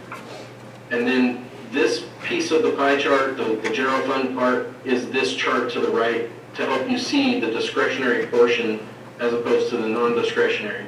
Now in this pie chart, you're seeing that discretionary is over half. When we had health and human services in here, it was under half. Okay, so that helps to show you the change that we're experiencing in current year by not having them in the general fund. Debt services, we still have the 2005 COP refinancing that was refinanced with Umpqua Bank. We're still paying on that. And we're still paying on the PUD project agreement from when the hospital became its own independent special district. Total payments for these two are $585,496.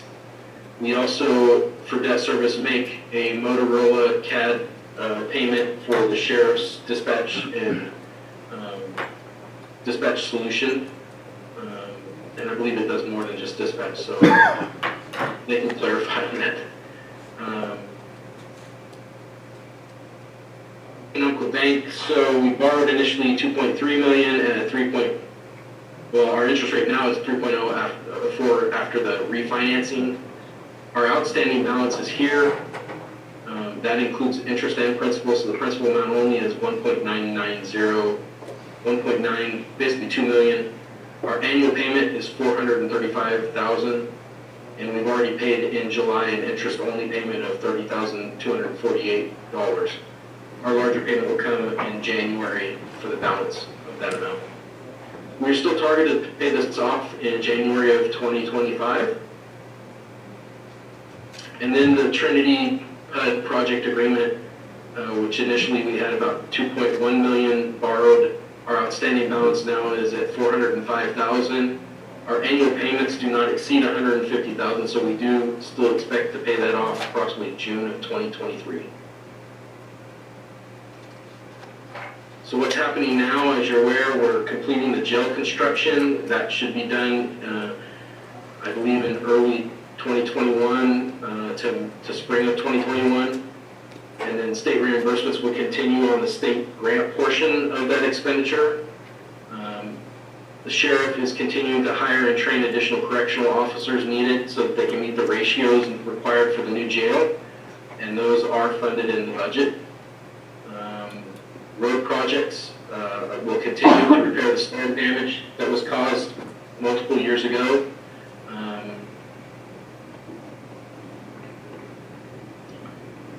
We have now reached our last discount rate reduction in the current year, unless the CalPERS decides to do another one, which I have not heard that they are. So we will consistently see this similar UAL payment at the beginning of the year, which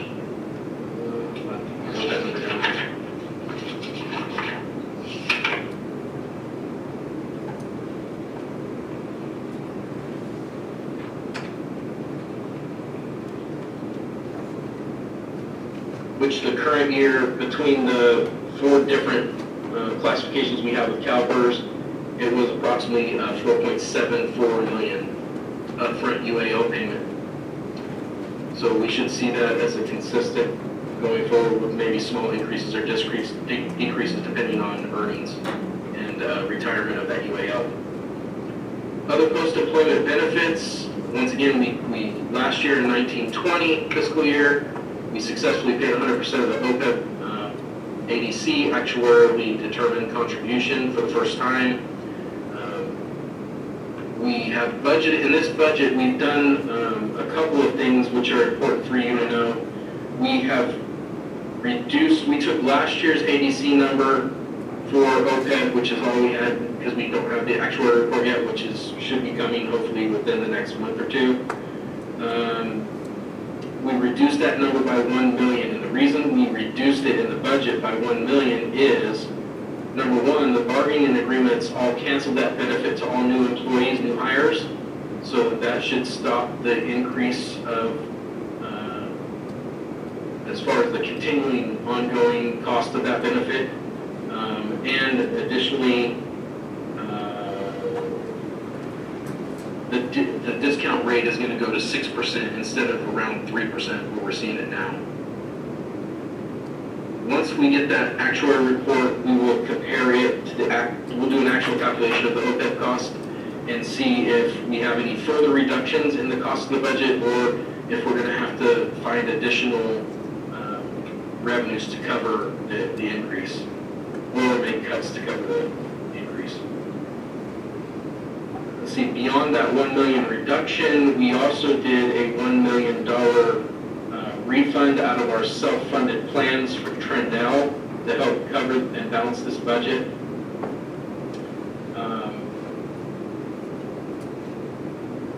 Back here on this OPEB, I'm sorry to be jumping around on you. This fiscal year 2021, we expect to see a significant decrease in our net OPEB liabilities. We talked about the 20 million. And additionally, due to the 100% of payment of our ADC in 1920, we now have 5 million in our OPEB trust assets with PARs. So we are actually making headway against what we owe on our OPEB benefit. I expect that over time, as we reach our OPEB benefit required, net obligation, that will also over time free up more money for our budget, or to address the pension concerns that we will be seeing here probably in the next 5 years. So revenue opportunities, these are just a repeat of what we have talked about over the last 3 or 4 years, and have been addressed by many of the department heads as they came to the podium. You have, the citizens have tax increases before them for the November ballot for cannabis, and I also believe for the sales tax increase. I continue to work on the countywide fee study, which once we complete budget will become my primary focus along with the CAFR in the auditor's office. And then also we can consider increasing the TOT at a future point. And I've just given you estimated dollar amounts, so you can see that the 535,000 on sales tax alone is not going to be enough to cover the increase that we see. And also sales tax is highly impacted by the COVID-19 pandemic. Future expenditures that we can expect is for miscellaneous public works projects. These are the projects, the levying and different things that Rick talked about it when he addressed you this morning. Increased ongoing operations expenditures required for the new jail and the sheriff dispatch center. The sheriff addressed some of these concerns with you this morning. Also, I mentioned the class and comp, and Shelley did as well. Continues through 24-25 fiscal year. We're going to need to develop a plan to address net pension obligation with CalPERS. That's a future plan. It's not something we have to do immediately, but we need to start talking about it. And then, of course, we have the minimum wage increases, of which Shelley also mentioned to you this morning. That's all that I have, and I'm open for any questions you might have. I know if you can talk into your mics, it's really difficult for me to hear on this laptop. For some reason, there's a little bit of an echo. The podium seems to be really good though.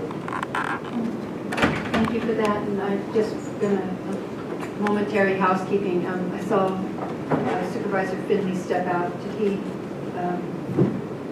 talk to you? Yeah, he's working with Rick right now on getting all the road closures, and I just got a notification from the sheriff that there'll be mandatory evacuations in Denny. They'll be going out shortly. Okay, is there anybody, staff or anybody that has family that needs to, or excuse me, department heads that need to leave that wanted to say anything for them? Okay, so thank you for being so patient under this emergency situation, Mr. Goodman. I was planning on leaving. I've got officers that are heading down to assist in evacuation, so I'm going to coordinate that. Have any questions for Mr. Rogers before you ask us to depart? No. I'll come back up on Zoom as soon as I'm able to. Yeah, you need some help getting out? Yeah, just if somebody could. You want me on your left side or your? Thank you. Right side, please. Once again, thank you, everybody online. The situation calls for impromptu decisions that have to be made in real time, so thank you. Thank you, Mr. Goodman, for your presentation. Does the board have any specific questions? I do. Some two quick ones. Craig, can you hear me okay? I hear the echo. I know you've been working on the fee study for some of our departments who, it's been a long time since some fees have been increased. When do you anticipate that being completed and presented to the board for increased possible fees? So the point that I'm at on the fee study right now is I believe I have 3 departments remaining that I need to do fully weighted billing rates on. And then I will be meeting with each individual department to go over their specific information that I would need to calculate how long it takes and what the cost actually is for performing each of their functions that have a fee attached to it. So I'm hoping to be done with the fully weighted billing rates. To be honest, I was hoping to be done with them next week, but I had a death in the family that now takes me out of the state for a few days. So probably by the end of September, I should have all the fully weighted billing rates done. And then at that point, I'll be working with Susie so that we can develop a questionnaire to departments to give them a chance to fill that in before we actually meet, so I can have follow-up questions with each of the departments. Okay, thank you very much, and sorry to hear that Once I have all that information, then I should be able to work my way through. And I would like departments to review them, of course, before we bring them to the board. For sure. So I'm hoping by the end, no later than the end of the year. Okay. Hopefully soon. All right. And then my other unrelated question, you've mentioned a few times in your presentation you're still waiting on the actuarial. How much different will, once you receive that, are we waiting from the state to, how much will that affect our budget in front of us? Or you may not know, I don't know. Yeah, actuary's work is kind of like a crystal ball. Right. It has all these different assumptions, but based on the fact that we're now at 100% of the ADC, which gives us a better discount rate, which should lower our overall cost, and the fact that it's closed to new hires, should also impact and lower the amount that we need to pay on an ongoing basis. So we took last year's OPEB number, reduced it by $1 million, and put that amount into the budget. So we're hoping that it's going to be actually lower than, I'm hoping that we were conservative in what we've done. We'll know that once we hear back from the actuary, but I believe, and Shelley may want to chime in on this as well, I believe the actuary had some turnover as well, and I think they dropped the ball on their side to delay us a little more, but I think they're on it now. Okay. Is that correct? Did I speak that correctly? Yes, that is correct. Yep, just as of last week. Okay, thank you for that explanation. Great, thank you. That's it. Well, Supervisor Groves?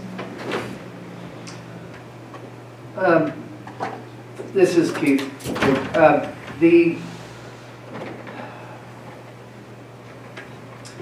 what are you estimating that the kind of minimum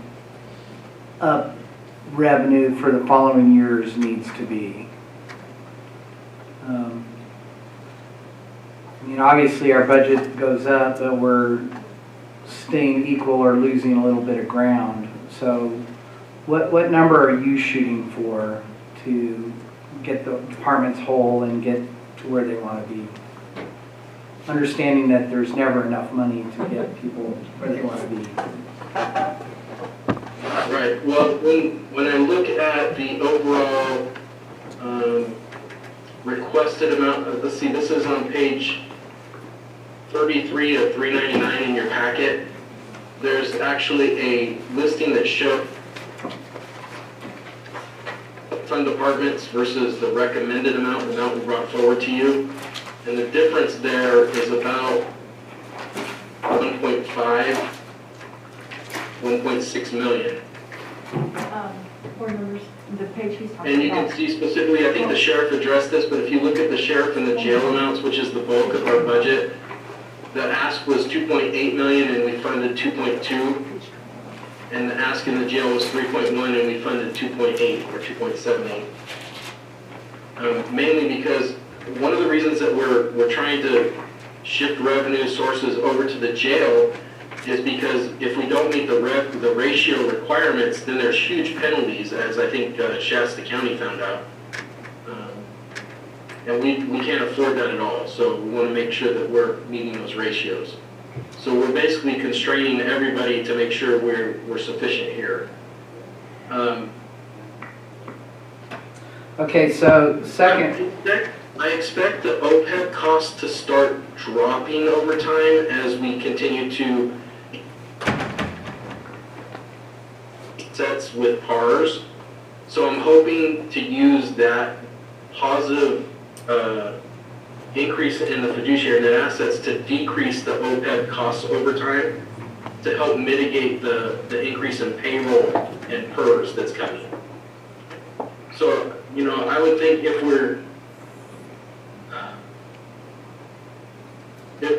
I'm looking for at least 2 million ongoing new revenue. And I'm not sure that'll be enough later on, but it'll be enough at least for the next 5 to 7 years. Okay, so my next question is that the sales tax increase, possible sales tax increase of $500,000, is just round numbers, my best place to be. Does that just cover the new manning of the jail, or does that allow them to expand? It depends how the item was written. I'm assuming that it can be used in the sheriff department, probation, jail, and DA. I'm not asking where it can be used. Is that we obviously need more money to operate the new jail. How much more of this $500,000 would be sucked up in just having more personnel?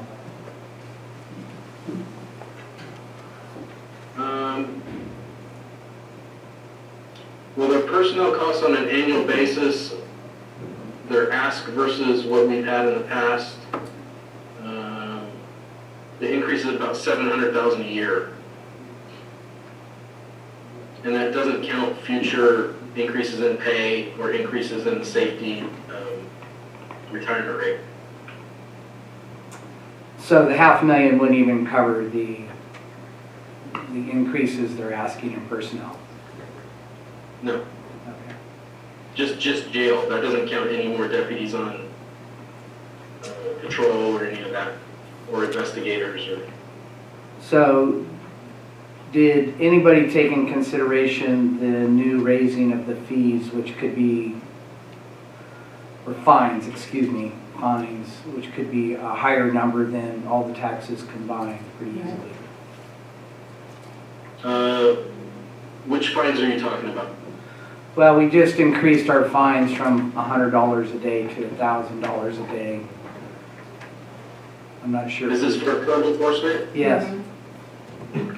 That's not in the budget currently. We have taken a pretty aggressive position though on the settlement monies that are coming in to try to stay in line with the trending of them in prior years. So this is a budget we definitely have to monitor the revenue side of it. The moment that revenues fall behind, we need to be addressing it with the board, and it may result in additional cut. Yeah, Craig, I'm gonna jump in there. Yes, we did take into consideration the increase, but with those are general fund. We can't assign them as revenues to the Sheriff's Department. We have to be real careful on the number we set, so it doesn't look as if we're setting a target number for the sheriff to go out and achieve. So those end up in reviewing towards the latter part of the year or as unanticipated revenues. But yes, we've taken consideration that we may achieve a significant increase in those, and if so, then we can work those into the budget towards the latter part of the year. But it seems to me we could easily raise that $2 million just in fines. Right. Because if they were not taken into consideration at the time of balancing the budget because they were not approved at that point in time. So the budget presented to you today does not take into consideration the large increase that they saw in the fines. Like Craig had mentioned, we did increase what we're expecting to get over what I had originally projected in budgeted revenues to kind of get us in line with what we got last year and help us balance the budget without having to see significant cuts. But they're not necessarily included in this budget. That's something we will watch very closely. So another question is, if a cannabis tax passes, have we budgeted the amount of increase that will cost the tax collector's office as part of that? So if we raise $500,000, it's going to cost us $100,000 to collect that. Is that part of this?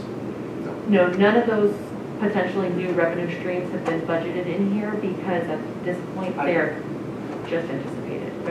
They're hoped for, not even anticipated. But I assume there would be a plan in place. I guess we could ask. We'll have to work with Terry to determine what kind of increase it's going to cause for her department and what that dollar amount is going to look like, and offset that with some of that cannabis tax revenue that would come in. It kind of Was the depends on whether question you want to spend the about money now. new revenue streams? Is that what it was? The potential new ones? Yes. Yeah, once we find out if those pass in November, then we can do some projections to see if we can bring back at mid-year an adjustment to the revenues to then address maybe some of the cuts that we had to do to get this to balance, or to address any shortfalls in revenue that we have as of mid-year. We're hoping also with the filing, what I'm seeing in the fee study that I'm doing is that the fees are going to increase a significant amount. Just so that you're aware of that too, that'll be at mid-year. We bring that, hopefully we'll be able to bring that at mid-year back to you. Go ahead, John. I don't think we have the money now to spend on finding out how much it's going to cost the tax collector to implement a possible tax. That's kind of why we wait until we find out whether it passes or not. Right. I had the same question when Oregon was voting on their tax or their referendum. I'm going, how come they're not getting it all together before? Well, why spend the money before it's there? Well, you're going to get it. I agree with you. I'd like to be prepared. It would be nice to know if it's going to cost us more to administer the program than we get in revenue. From the way it's written, it sounds like it's going to, but that's a political opinion, and we're not here for that. Right. But I got to say it.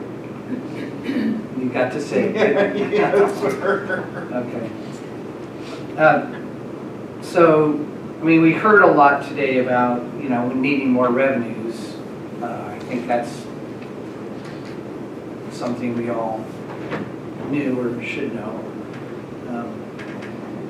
But I would say we have more potential revenue increases today than we have in any other budget that I've been part of. That could come through. I mean, this is no different story than I've heard for 5 years. But it does seem to me that we have put forward some options, and I say we, I guess as a county, not just the board, but we have taken movements forward. I guess that's the end of my question, Craig. Thank you. Mr. Morris had an additional thought afterwards. So. Thank you, Chair. So, I mean, it's kind of tagging off of Supervisor Groves a little bit. What was our cash carryover for this year to build the budget, roughly? The cash carryover we're using in the budget is 4.5 million. Okay, and then my understanding, we used the $1 million in fines that came over to build the budget from code enforcements, roughly $1 million. I'm doing rough numbers. Is that about right? Yeah, the amount that we collected from fines, that rolled into cash carryover, that's part of that 4.5 million that we're using to balance this. So that is part of the 4.5, That is part of the 4.5 okay. million that's being used to balance the 2021 budget. Then I would also guess is the 2 million, rough 2 million that is going to build the budget, which has been taken from general fund the past few years in various amounts for the construction of the jail, will go back into general fund to perhaps fund the added staffing cost, roughly, I mean, it's up to all of you, next year for the jail. So that's another rough 2 million that is going to be reallocated somewhere. Assuming that continues to come over in cash carryover. Right, and of course. Would Right. you like to look? There's no guarantee that cash carryover is going to continue to be. So the current budget does fund about 2.8 million of jail ask. Their ask was 3.1, so it's only 300,000 difference from this year, 2021 to 21-22, plus whatever their growth in salaries and benefits are, the netting of the OPEB drop and the increase in their PERS and wages.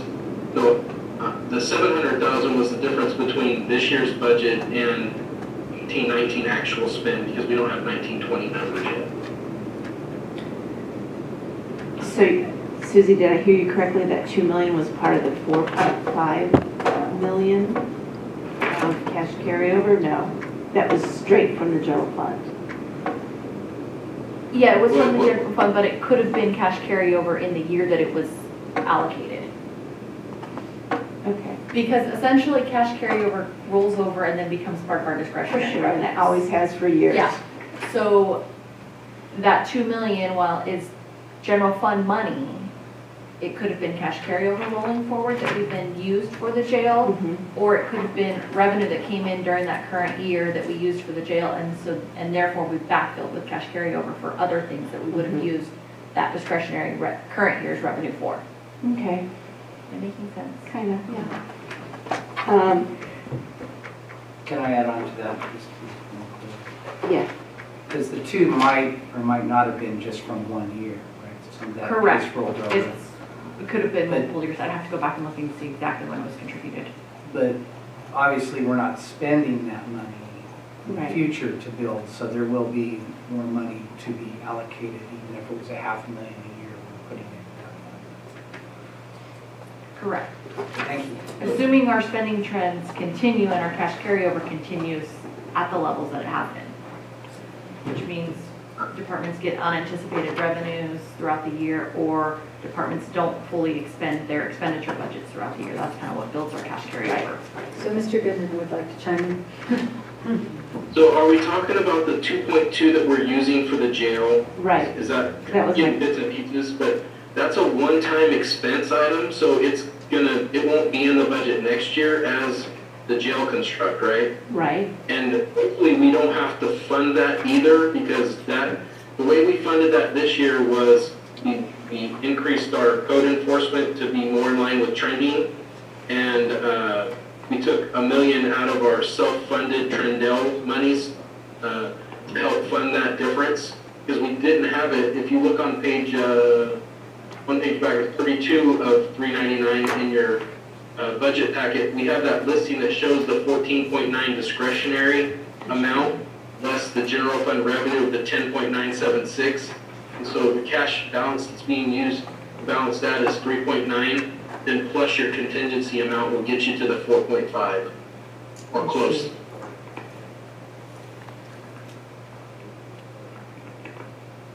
That's actually your page 20, right?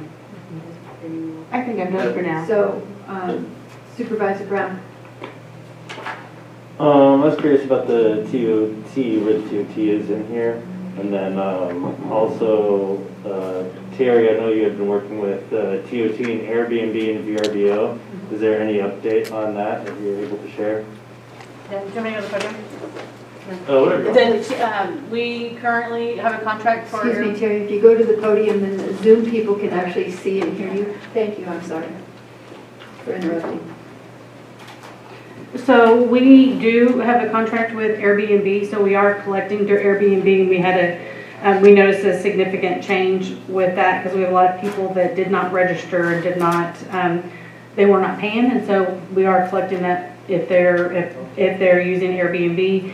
Our association is currently working with VRBO, and we kind of had a little bit of a stall with all the COVID, and so we're hoping that we're going through drafts right now, so hopefully that'll be coming soon.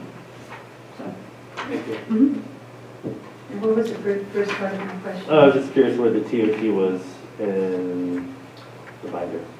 So are you talking, the revenue side of it comes in, so it's gonna come into the general fund, Department 1000, I'll say what page? Page 300, right here. And then it's account 6081, hotel tax.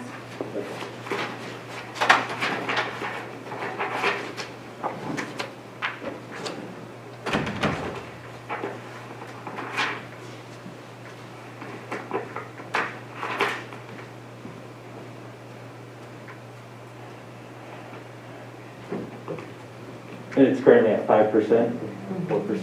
5%.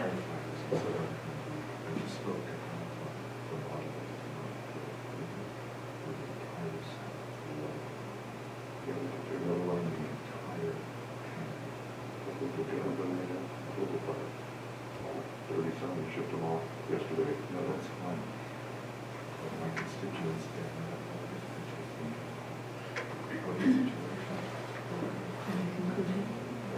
Yes, I'm sorry. I'm sorry. Mr. Goodman, there's a sidebar going on right now. Madam Chair, may I suggest a break? I It's was about gonna- break time. Yeah, I agree. 10 minutes? Yeah. John, do you need more than 10 Do I need minutes? what? 10-minute I break? need firefighters. Yeah, that's fine. 10-minute break for those watching at Zoom. Actually, we'll come back at 11. We'll just come back. Yeah. They're close to the evacuation. Luckily, with what's happening in Paradise, people have so much PTSD after the campfire. Oh my God. Luckily, they're not mad at what it was about. And they have to drive out separately from all their animals. So they're getting packed up.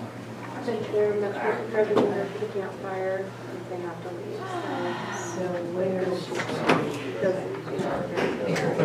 I was like that. I freaked out for her. I was confused. We had like a little while ago for, I don't know, it was 2 weeks now,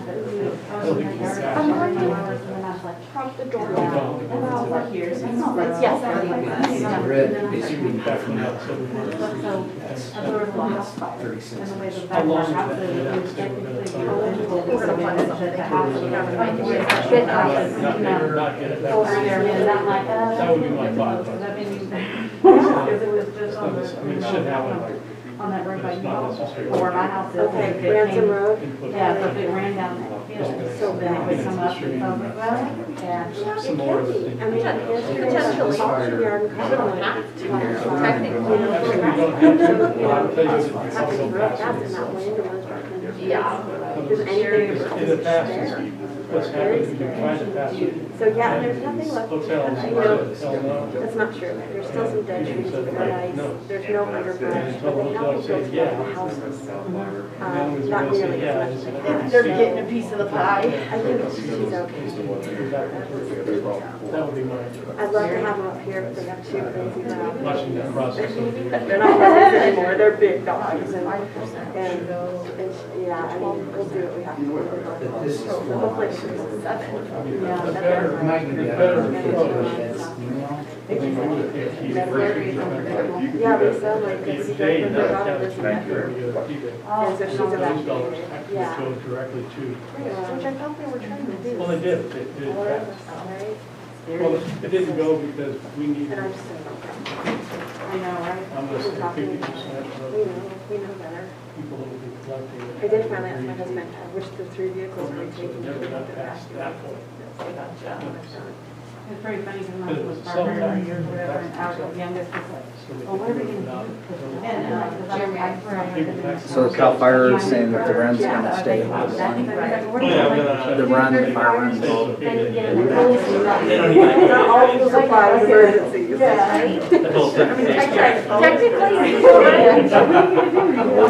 That's a conversation we had a lot of times. It's probably Up for logical people who would need understand. Oh, And like, they're gonna get So, especially with numbers. Right.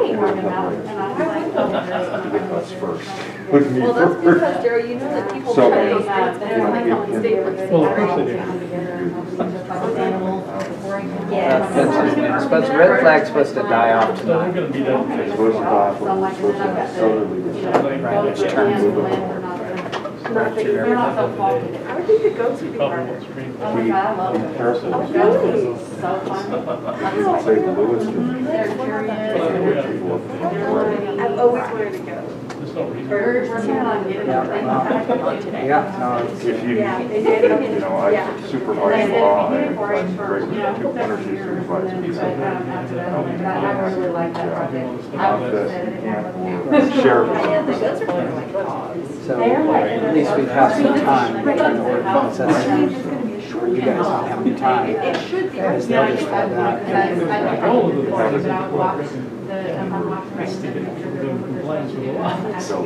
Of course, if they protect structures at this point. But it's so funny because the goats, no, I agree with that. But the reality of it is. No, I know. Just my constituents make me nuts. For about a month, they myself by removing it takes them about a month. Oh. Well, I know we lost like 3 handfuls this past year, so it's been, I'll tell you what, Terry, Clark has the most gorgeous, look at it, goats I've ever seen. She has, the colors are unbelievable, but they have blue eyes. oh, nice. Are they babies still? She has babies on her, and she has some young ones. She has a and I can see them. Yeah, get on her. I like to see, we're looking, and you can keep jumping around. Well, that's why I was, like, I think we were home anyway. Yeah, We know. those are, I know, we were talking about that too, because we got a couple, got a new 2 years ago. Yeah, we were talking about painting those. You know, lamb will do that. The lamb, when you start on them, and you know, I mean, when her daughter did lambs, the first year was so fun, because we all knew what was happening. She did, and so she was at the rock. She's like, you don't have to, you know, get her right, and then she's like, I'm like, no, they go out. I'm like, if they get normal. Some of us are too. Yeah, some of us. We thought, Nervous we were Nels. in tears, laughing, Cindy was like, you know, really mad. Because she's like, you didn't make it, you got it.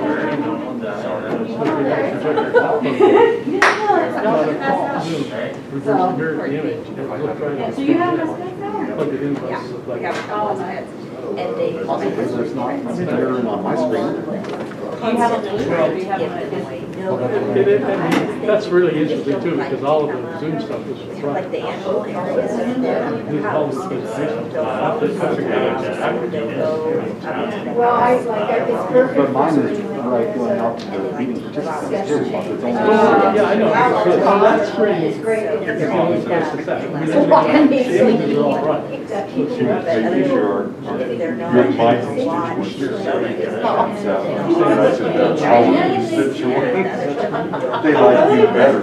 Oh, they love you too. I'm thinking Richard. Hope that's right, just asking on the spot. No, you're fine. I was gonna tell you, you know, we're not gonna. I'm pretty good. I just talked to Cal Fire. My screen is also. Well, I know it's still beginning to change. It's not that most of it's twice No, this is like the public. Is it because of the screen or is it 3 or 4 times because I've been here. I just think it's maybe. Yeah, because it happens when they you don't, plug it right? in, it picks up the signal. They don't like Vegas, they go to the hotel around the corner. But if you guys, But I was it's not, If I was it's sitting it's there, I ours, said it, but I don't think and they, it and they tried. Next time. They, the last initiative that failed, they. I'll try tried it. to It sounds impossible to me. Bring up Because it's Zoom, very bring up nice. Zoom, make it look like the way you They want were to on your screen. And then plug in a projector and see what happens, just as a test. I will try it. It sounds like an unlikely. I know, but there's something happening there that we don't know what it is. But like I mentioned to you last time though, that I have seen that before with Zoom with a different camera. That's not an uncommon behavior I'd like with to Zoom, try to not push for that, but unique they to were, this they device. didn't. So when I saw it before, there was no projector Screen's involved. got it right. When I saw this before, there was no projector involved. Yeah, well, It was just a camera. yeah. Ridiculous some of it. I'm gonna charge you $50,000 to tell you how to make a fund. Yeah, once on the phone, they were coming, and sometimes I get by. I'm just looking for the variables. Because I do have like different owners in the county, but they have work series, you know what they're doing? I was from the mix because they were wanting, you know, we were so told right with this event, but no one asked us. Yeah.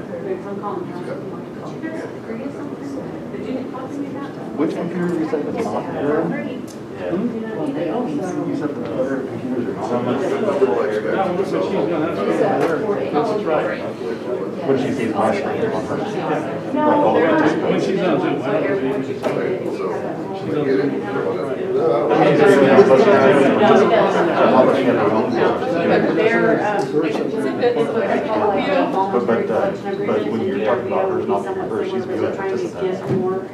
Yeah, when she brings, see right there, she's got what I'm doing, what I'm showing on. Provide us right now. with, provide us with as much information as we would There. like. And so they just say, here you go, Yeah. this is what we're gonna give you, we're just gonna give you money, here you go. Everyone's so into the lighting now. It's just like every backyard should just put 2 tents and we'll just rent it out. People. But you know, in Trinity County, our ordinance, we charge for that, so there's DOT. Yeah, that's what I'm saying. We get very, Mhm. every parcel. I spotlighted yours. That was it, let me think, I think it's bars. It is also. I spotlighted you I don't know that we're gonna be able to troubleshoot it with that now. I'm not gonna charge. Get in your sleeping bag and turn on your computer. Yeah, that was funny. That's great. They're expensive, they're pricey, but I don't think that they're paying all of this. You collect the tax, you don't want to. How they gonna, that's it. And win, okay? So make that run right. Okay, I've been doing my research Okay. already, trying to be prepared. You said that you're going to a new Credit card, I'm not gonna have everybody else, it's just gonna be basically, like I have to change for the property taxes, I'm not gonna change the whole card. So I'm gonna leave all the departments. Did you see, did they get back to you, tell you that was already mine? Like I did that like a long time ago. You did? Yeah, whenever you asked me for it. So if I get Daryl, we can't start it, you'll be as sure. like a person to pay taxes to for go it? give them a tune. You will not see us property tax around, you will see, you'll see cannabis, you'll see, I'll pull it, you have like, we took it off where it says DOT and we changed it so you can see the. The sky is ominous. Everybody needs? Yeah. Could you freeze them out? Did you tell them? He really is, he's a good boy. I got really lucky with those two. Like, this is a piece of cake compared to that for her daughter. Daughters and girls. I have 4 girls.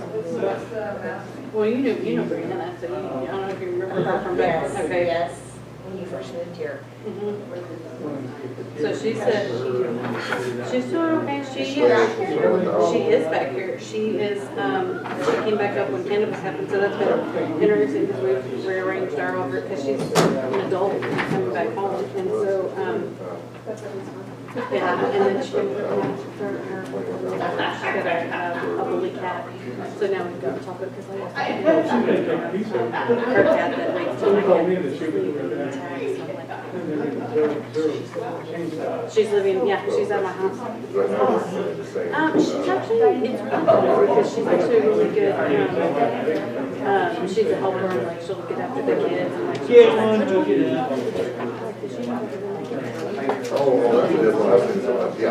Which I'm totally fine with. We'll just leverage the 70,000 and she'll be able to. And it's not like, Is that me or? I mean, it's like already like extended, you know, I'm like, okay, no problem. Yeah, so she's she can't do what she was doing. Feel free to interrupt if somebody has to fly out. Okay. And then, so that's where it is. And Okay. then It says rain for maybe Monday, Tuesday. Rain, 30% chance of rain. It looks a little bit Maybe you different. bring early though, like Thursday. Well, because they're saying, because So like they- basically. Right now? And the meetings all built in, not asking every day. We're not like different, because what were you looking for her to do? Because I think it's like a new idea. The 7-hour shift is possible. Sorry, what we had there was a jolt going through bills. I was okay with yeah, although it wasn't a big deal. Oh, now, because But she's. now that Kim's got it and Kim's got her own. Back on.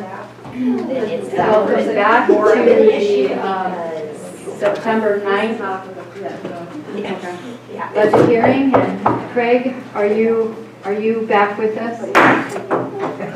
That's what you wanted, you got it. So real quick, there you are.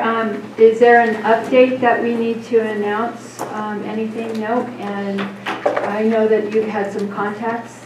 Susie? Yeah, Madam Chair, we've had a request from child support to see if there were any questions for their meeting, for their budget units, because they have a conflicting appointment at 11:30. Okay, so, Nothing came to me. I'll check my notes. Supervisors, is there a question for Ms. Diane? No? No, can you let her know we appreciate her letting us know that, and there's no questions from the board? Thank Yes, you. I will. So I'll Thank turn you. it back over to the CAO for Mr. Goodman. Mr. Goodman.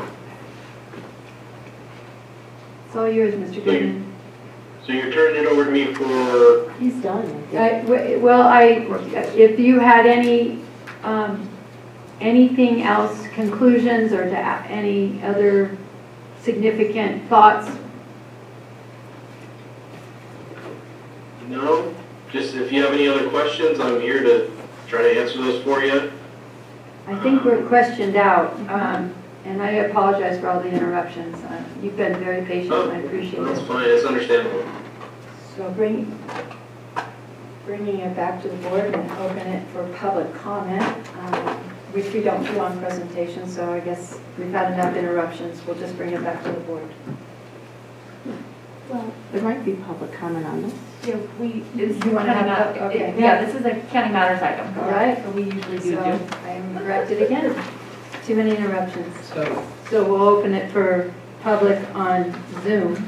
And were you going to say something, Supervisor Groves? Well, I would suggest that maybe if we went department by department and then if there were questions and then each time open it to the public as we went through the departments. That's fine. That's a really good suggestion. Is that? Yeah, typically unless there's a specific question, we haven't done that in a while. Well, So, we've Mr. Goodman, opened it up. For public, for sure. Supervisor Groves' suggestion will go department by department, and after each one, open it to the public for that specific department.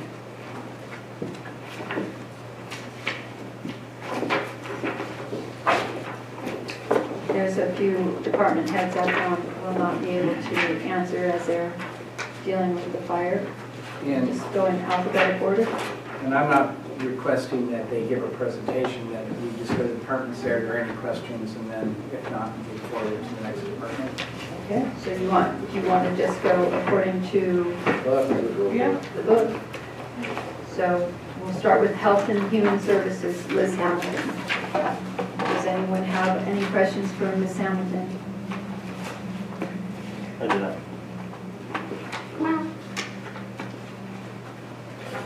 I do. Normally I don't, but just in the age of COVID, I'm going to ask the obvious question that there is COVID money that is helping reimburse, offset some of her costs. And I didn't quite see that in the revenue side, or maybe we haven't realized it yet. So is that a question for Mr. Goodman or? To be Liz. Liz, Or are you financial able people. to unmute on your side, or are we in control of that? So Judy, why don't you ask the question one more time to Liz? Hi Liz, just a quick question since COVID's new to all of us in the last 6 months. I assume you are receiving federal money so far today to help offset some of the costs of your department under COVID? She's still muted. She's muted. Liz, you're muted.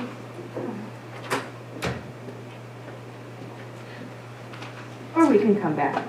That's fine. Well, maybe Mr. Goodman. Can you hear me now? Yes, Ooh, with yeah. a lot of echo. Is this better? Yes. Yes.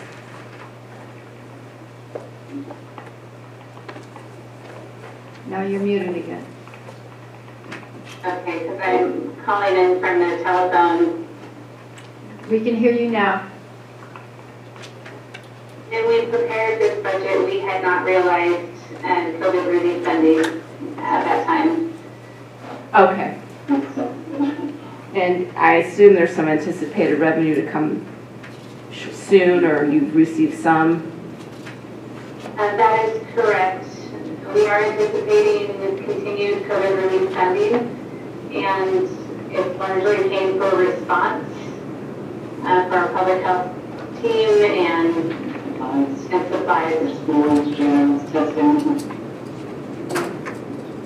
And do you have a rough number that what you're expecting?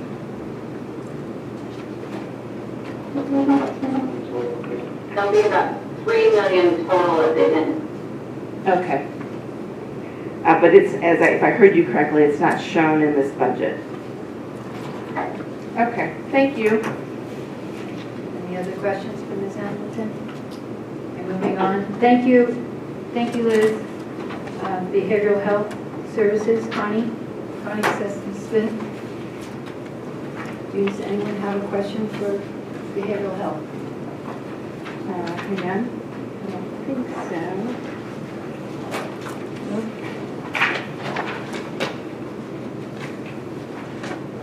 Child Support Services, we already spoke about because she had to leave, and we thank Ms. Diane for that. So Ag Commissioner Sealer, Joe Morio, and is there a question on the ag? I do have a quick question. We approved receiving some money from the state on some cannabis money. Is that reflected in this budget under state aid to agriculture? Is that money?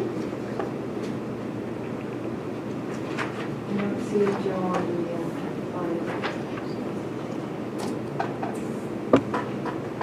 perhaps we can follow that up with the email. That's fine. So, Susie, would you, or Emma, would you please request that, and then go ahead and copy all the board members? I'll circle back with you after. Yeah. Thank you, Chair. Transportation, building, Director Tippett, he was here, but I think he might not be online because of the fires now.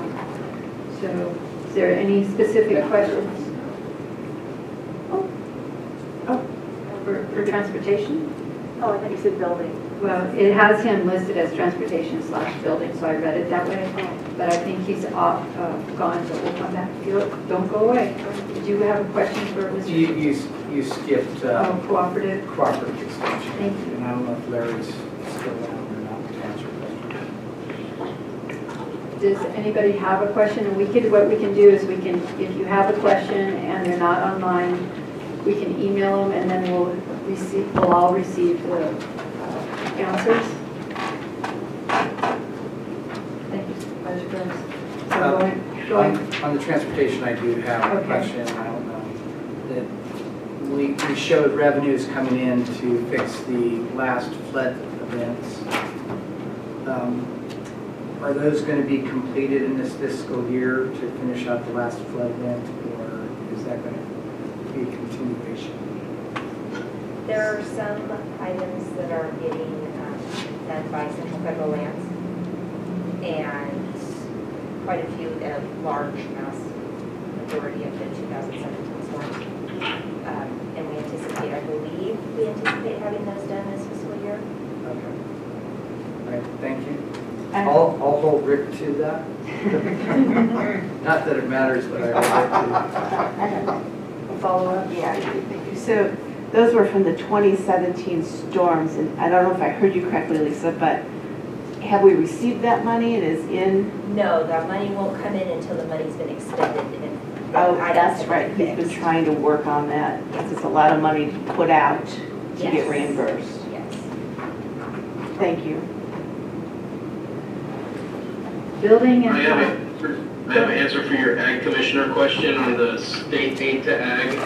The amount that's in our budget for 2021 is $240,123. So if you approve more than that, then we need to add it. And that's on the state aid to agriculture line. Thank you. Building and Planning, Kim Hunter.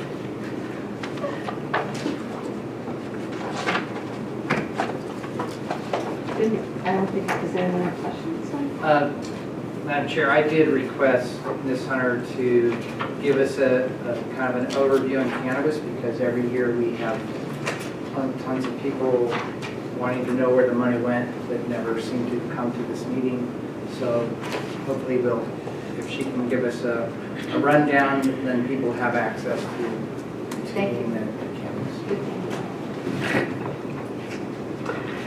Well, I'll definitely try to, at least the portion of the cannabis funds that my department utilizes, that the cannabis funds, good portion, mask or no mask? It's easier to hear you without it. It sure it's very is. difficult to hear. Okay. Lisa McNeely has also worked on our budget for several years.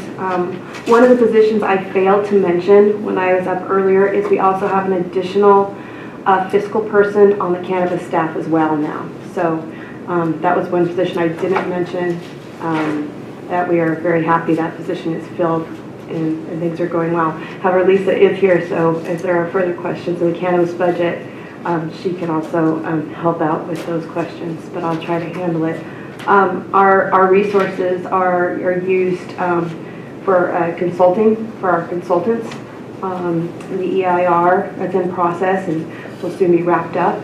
Our staff, supplies, and that's where our cannabis funds are being utilized. Am I missing anything?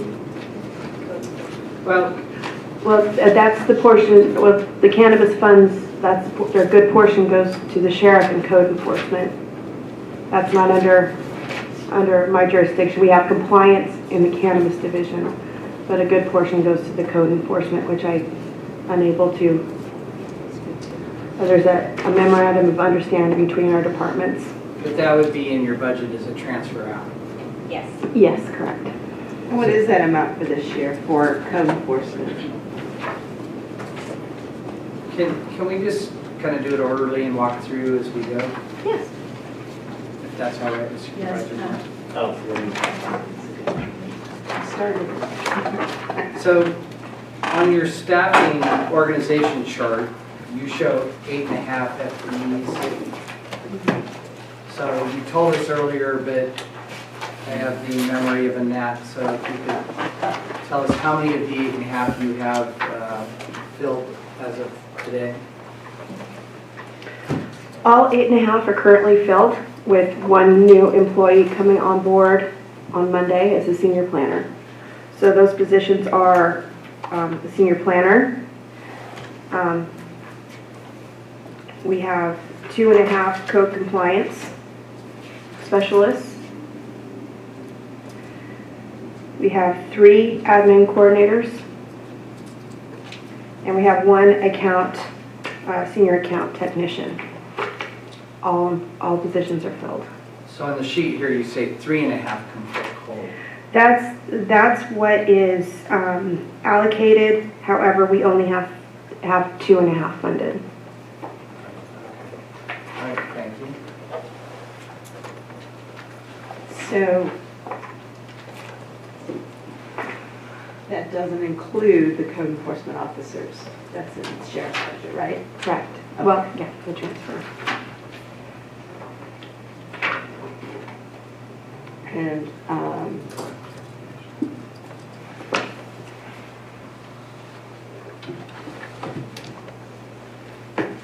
Do you have a question? I'm curious what the difference is between the professional services in the interfund, the $23.99, and also the $2,300 professional and special. ... Yes.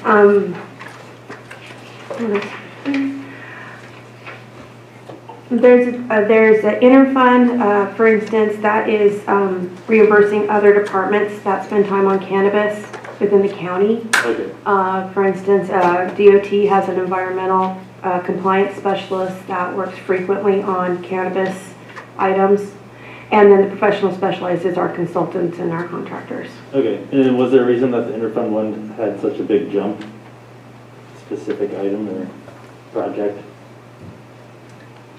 The $23.99 also covers the code enforcement for Department 2205, okay, which is $656,000, and it also covers county council costs. Okay. so don't go away, Lisa, since you probably have all the details in front of you. If I remember asking Susie a week ago, the actuals for 1920 show 648, but maybe that's where you ran it till. Is that number higher for actuals to date?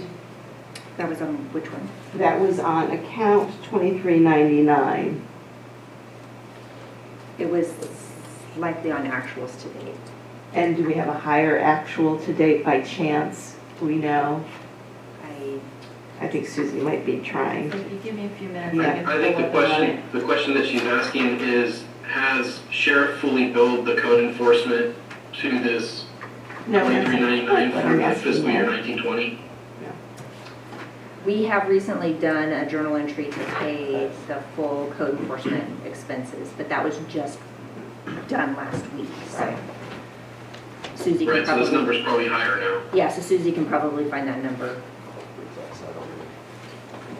So the way I understand account number 2399, it's obviously not just all code enforcement, it's other services billed to the other departments. Yes, And so the actuals for 1920 for code enforcement.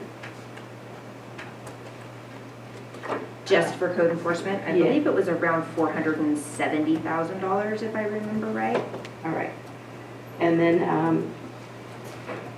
to Supervisor Brown's question, you look at going from that to 1.3, obviously it's other costs. What is the proposed cost for code enforcement for this coming year? For code enforcement, I got it's it. the $656,000. It's actually, it's $698 is what is in their code enforcement budget. Okay, I'm Department 2205. So Department 2205 is asking, their total budget is $688,187. And then what else is making up that 1.3 million? County council costs and interfund departments with environmental health or environmental services. Where's the EIR come out Can I of? let her finish first? I'm sorry. Yeah. Was there anything else in that account? So there's a DOT environmental health or environmental service specialist who is working on the EIR. That his salary will also come out of that $23.99. All right, thank you for that more specific. Did you want to call her? You answered my question on that one. The travel, is that mostly gas related, the $27.50? I noticed that one almost doubled. And then also I'm curious about the 4,300 fixed asset equipment for $500,000.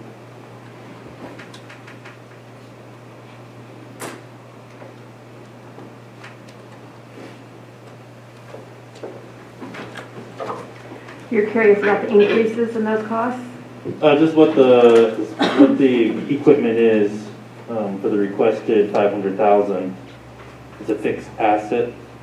Oh, that's for, that's Why don't we either have for. Richard answer that, please?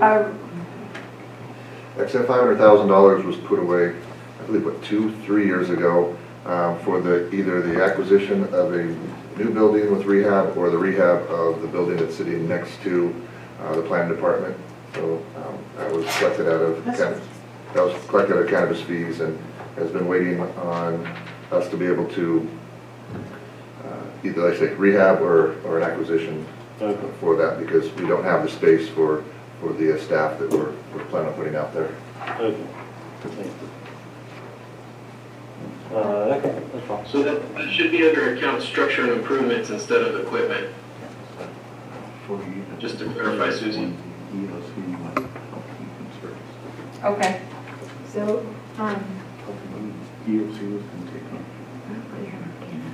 Mr. Finley, Supervisor Finley, did you have anything? And Director Tippett has entered the room. We had gone past you, but since you're here, if there's any questions for Mr. Tippett. No, Madam Chair, before we go back, I'd like to provide those numbers. Oh, that's great if you got them. Yeah. So the actual expenses for code enforcement have come out to $488,989.24 this for fiscal year 1920. Okay. And then they're asking for $698. As we've heard from the sheriff before, there was a not fully staffed, so correct. I'm sure that's part of that affecting was those numbers. Yes. And then the actuals for interfund expenses within the cannabis department, while they're only showing at what the 600,000 for fiscal year 1920 are actually coming in at $1,013,194.31. Okay. So when you compare the real actuals versus the actuals as of August to the request, it's not as large of a jump. Thank you. That's important. Yeah. Okay, so does that conclude our cannabis conversation and for Ms. Hunter? Yeah, but what I was trying to do, we didn't seem to have much interest in it, so I'm fine. Whatever. But since we're here on the 2,300 account, we have a roughly 300. That is for the outside services, such as those doing the EIR service or whatever.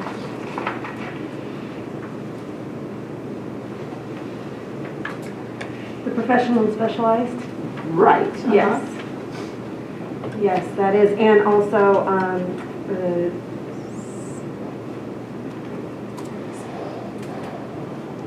CEQA, the environmental, and also CEQA work done for individual projects with SHN. That's also paid out of those funds as well. Anything billed to cannabis related. Okay. Mm-hmm.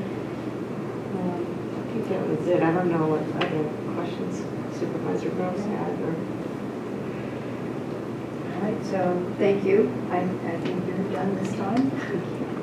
And moving back for the opportunity for Mr. Tippett, if there's any question for the director. I don't have any. I think we got our question asked from Lisa, or answered, I think so. And actually, Lisa did a really good job. They were asked. We don't need anything written. There was a clarification on the storm damage from the 2017, but Lisa handled it quite well. If you wanted to expound on And we're looking at doing the work on the ER roads, which is emergency relief through FHWA, which is the primary roads. Canyon Creek is not one of them, believe it or not, but mostly down South County will take place in the spring, and then following year in 2022, the work on the FEMA roads will be taking place during the spring again. And so we'll have all the damage done from them. We're also full of a lot of the 2019 storm damage. It's really difficult to hear you. If you could speak louder. Sorry. Your mask off, maybe? What's that? Maybe with your mask off since there's no one around. We're socially distancing, so there you go. So the ER work, which is on the primary roads, is next spring. The FEMA work on the residential roads will be in the year following 2022 in the spring. So that's where we're at right now. Is there a deadline that we have to fix it by a certain time or we lose the money? Yeah, and we're working with both FEMA and FHWA on those deadlines, and they've been pretty lenient in California because everybody's facing the same situation of trying to get these projects done in the middle of a disaster after disaster after disaster. So earlier, we asked about the FEMA type of roads, and Lisa reminded us that there's still that situation where we have to spend that money to get reimbursed, and that still is a situation that I know you've been trying to resolve. Yeah, I think I've got the FHWA one resolved where they're going to help us with a lot of that cash flow issue. And I'm only expecting to have to produce the match, which is $600,000. But even after we get that match, then we'll send it over to CDAA and they will match 75% of that. But it's a lot of, we produce it and then wait for the reimbursement. But I believe when I built the budgets, knowing our cash reserves and everything, I believe that we'll be okay as we go through this construction. Being that the FEMA roads and the FHWA roads are offset by 1 year also helps us. Okay. Yeah, but because FHWA is helping us do the ER roads, which are the ones that really take the longest to get reimbursed. The good news is on that is that was actually, because of the way we had structured that, it was funded up front rather than funded in arrears. And that was partially because we're such a small county, they realized the problems that we face. So we got something that Los Angeles didn't, so. Supervisor Penny? Can the funding be handled like the jail was with the help of the treasurer? Did you hear the question? Richard? I'm sorry, no, I did not hear the question. What was that? Can the funding be handled like the jail was with the help of the treasurer? I don't. He has to pay for putting the roads in Southern Trinity back together that were damaged probably 8, 6, 7 years ago.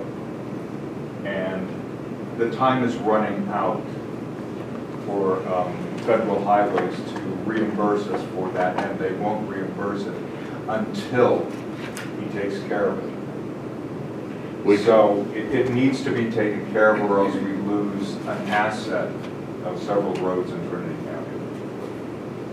I'll let Rick also deal with the availability of manpower to do it. I understand that. I think that's some of the reason we haven't. we can discuss with the treasurer to see if the general fund has ability to front it, or there's some other, doing what I hate doing, and borrowing more money to receive money. So there are some options, but again, on the transportation side, do we have the availability of staff to do them immediately? So that's up to Rick to schedule. To have somebody come in and perform the. Well, again, I want to emphasize, we have about approximately $15 million for projects that are going out, and they are all funded. It's right now they're planning on actually putting them out to bid here in about, I'd say, in about the next 6 weeks, and to get the advantage of having bids during this time for spring work, and they will be letting those contracts go for it's a start in the spring. But we had to get through all the right-of-way acquisition and all the different things that we had to do to get to the point that we're at now to move forward. But most of the South County projects are shelf ready to go now, and are going in the spring, next spring, 2021. With the hope that you'll be reimbursed by federal highways and. No, the money's actually, like I said, because I went through the feds like I had. Right. I thanked you for that. Yeah, they actually are producing the funds up front. So we were lucky we got something that most other agencies don't get to take advantage of. Most other agencies have to fix the roads and then wait for reimbursement. Okay, and I'm just talking, if you don't have the money to put forward now, can treasurer, tax collector? I have no immediate need for funds today. Oh, I'll remember that. I always have immediate needs, but in this particular situation. No, I'm not taking any conditions on it. Okay. That's a good note, so we'll end on that, I think. Yeah, So thank you. we will move on to, yes, please. Since we went backwards, the next one again is planning and building. And I don't think, if you don't mind, Supervisors, I don't think that his question was answered. Director Hunter, can you please give us an overview of cannabis regarding expenditures, fees, and costs? Thank you. I think it's the request line by line, if I'm not mistaken.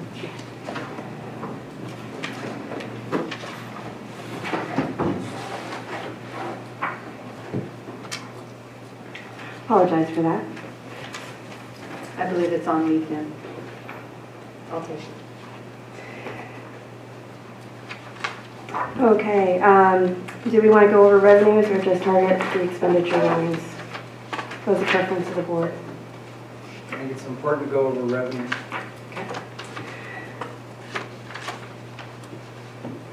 Okay, the recommended budget amount for this fiscal year is $300,000.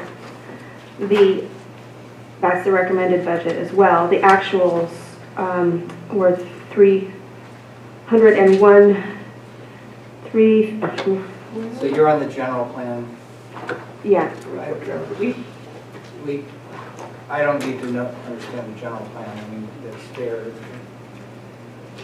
The general plan. Yeah, just cannabis.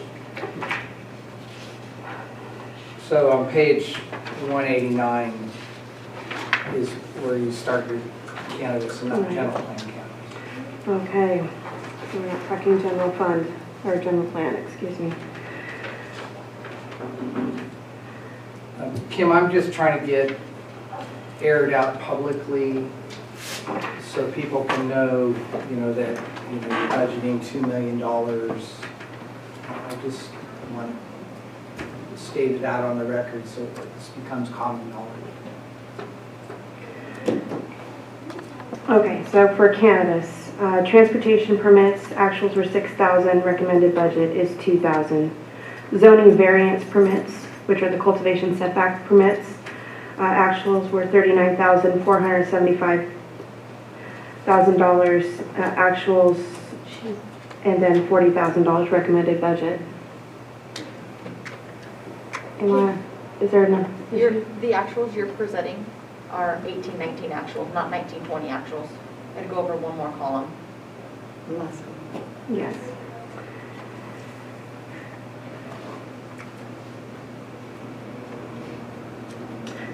Yeah, those were a bit higher. Okay, backing up, transportation permits was 2,000, actuals in 2019, 2020, again 2,000 in 2021. Zoning variance permits, actuals in 1920 were $40,000 and $40,049, and recommended budget is $40,000 for 2021. Cannabis permits, actuals were $1,586,000 and 99, it's a very large number. $1,586,976, and the recommended budget is $2 million. So Kim, on that one, you're looking for a $400,000 increase. Are you feel confident that you'll be able to get that many more permits out next year?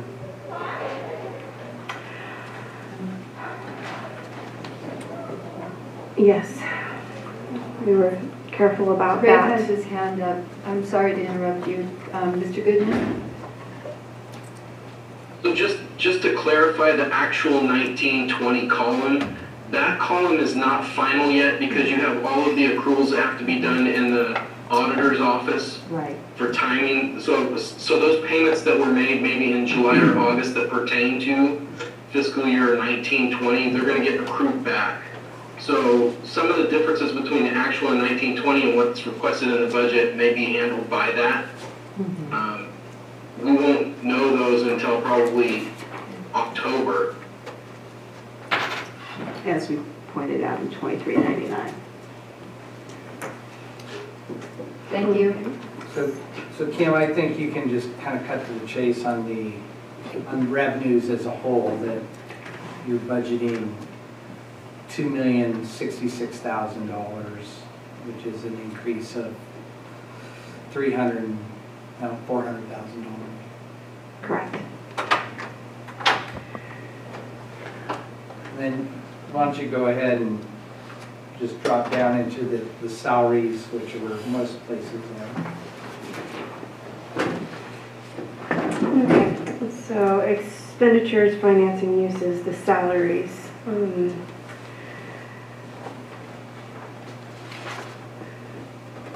Requested budget amount for regular salaries is $437,000.42.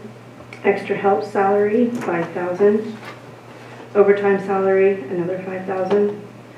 Social Security, $33,434. PERS retirement, $177,000.54. LIUNA, $4,884. Other benefits, $87,377. Group insurance retiree funds, $141,591, and unemployment insurance is $3,994.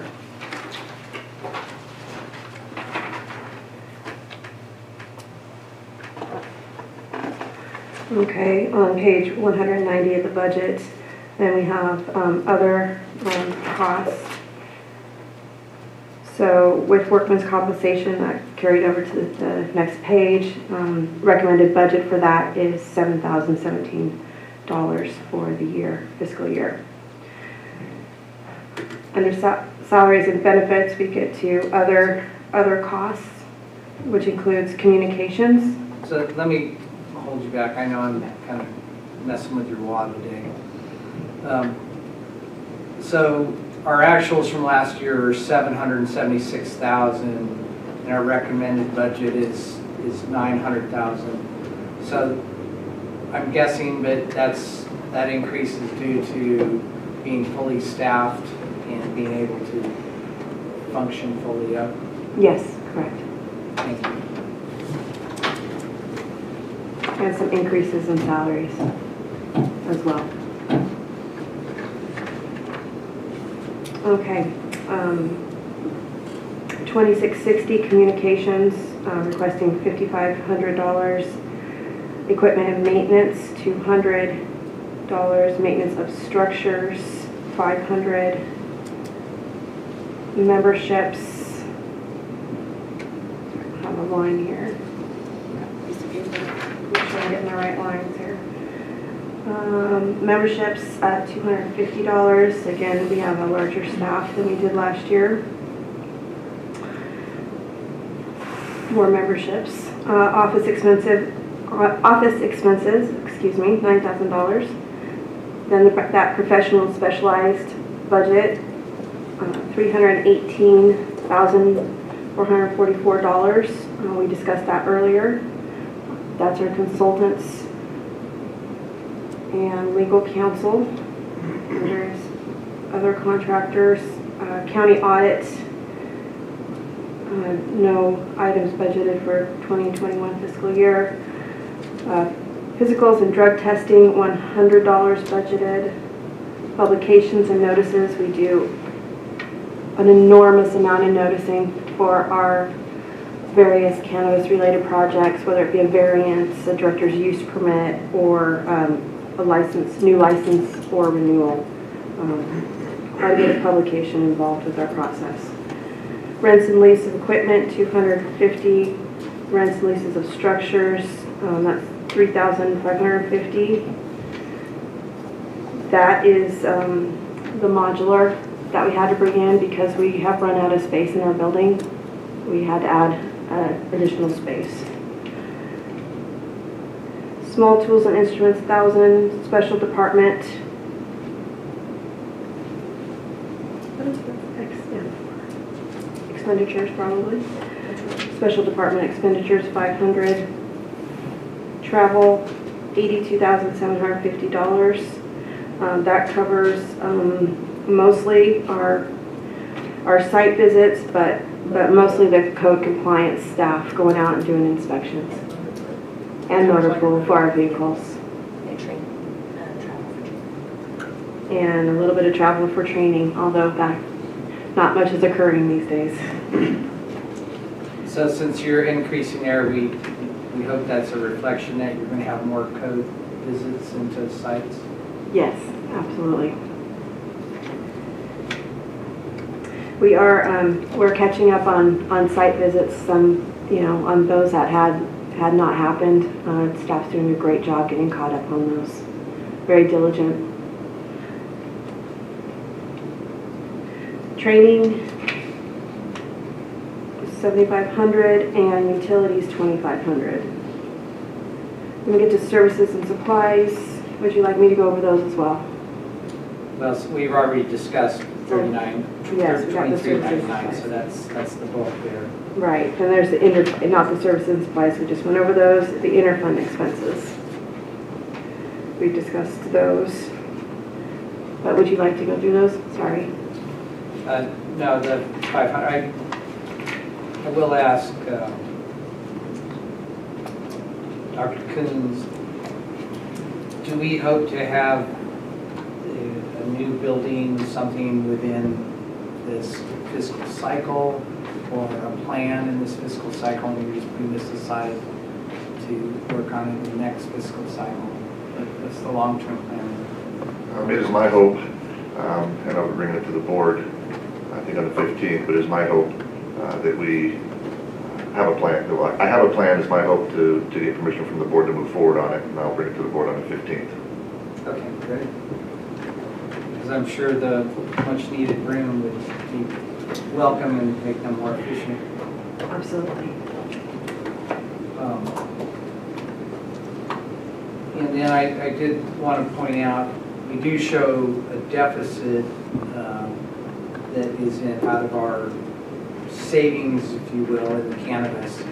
But I think it's important for people to know that a massive part of that deficit would be a one-time expense in building the building. So we are still functioning within our parameters and within our tax revenue, and make it clear to residents of the county that no non-cannabis monies are going into the cannabis program. With that, I'm done with this. Thank you, Mrs. Smith.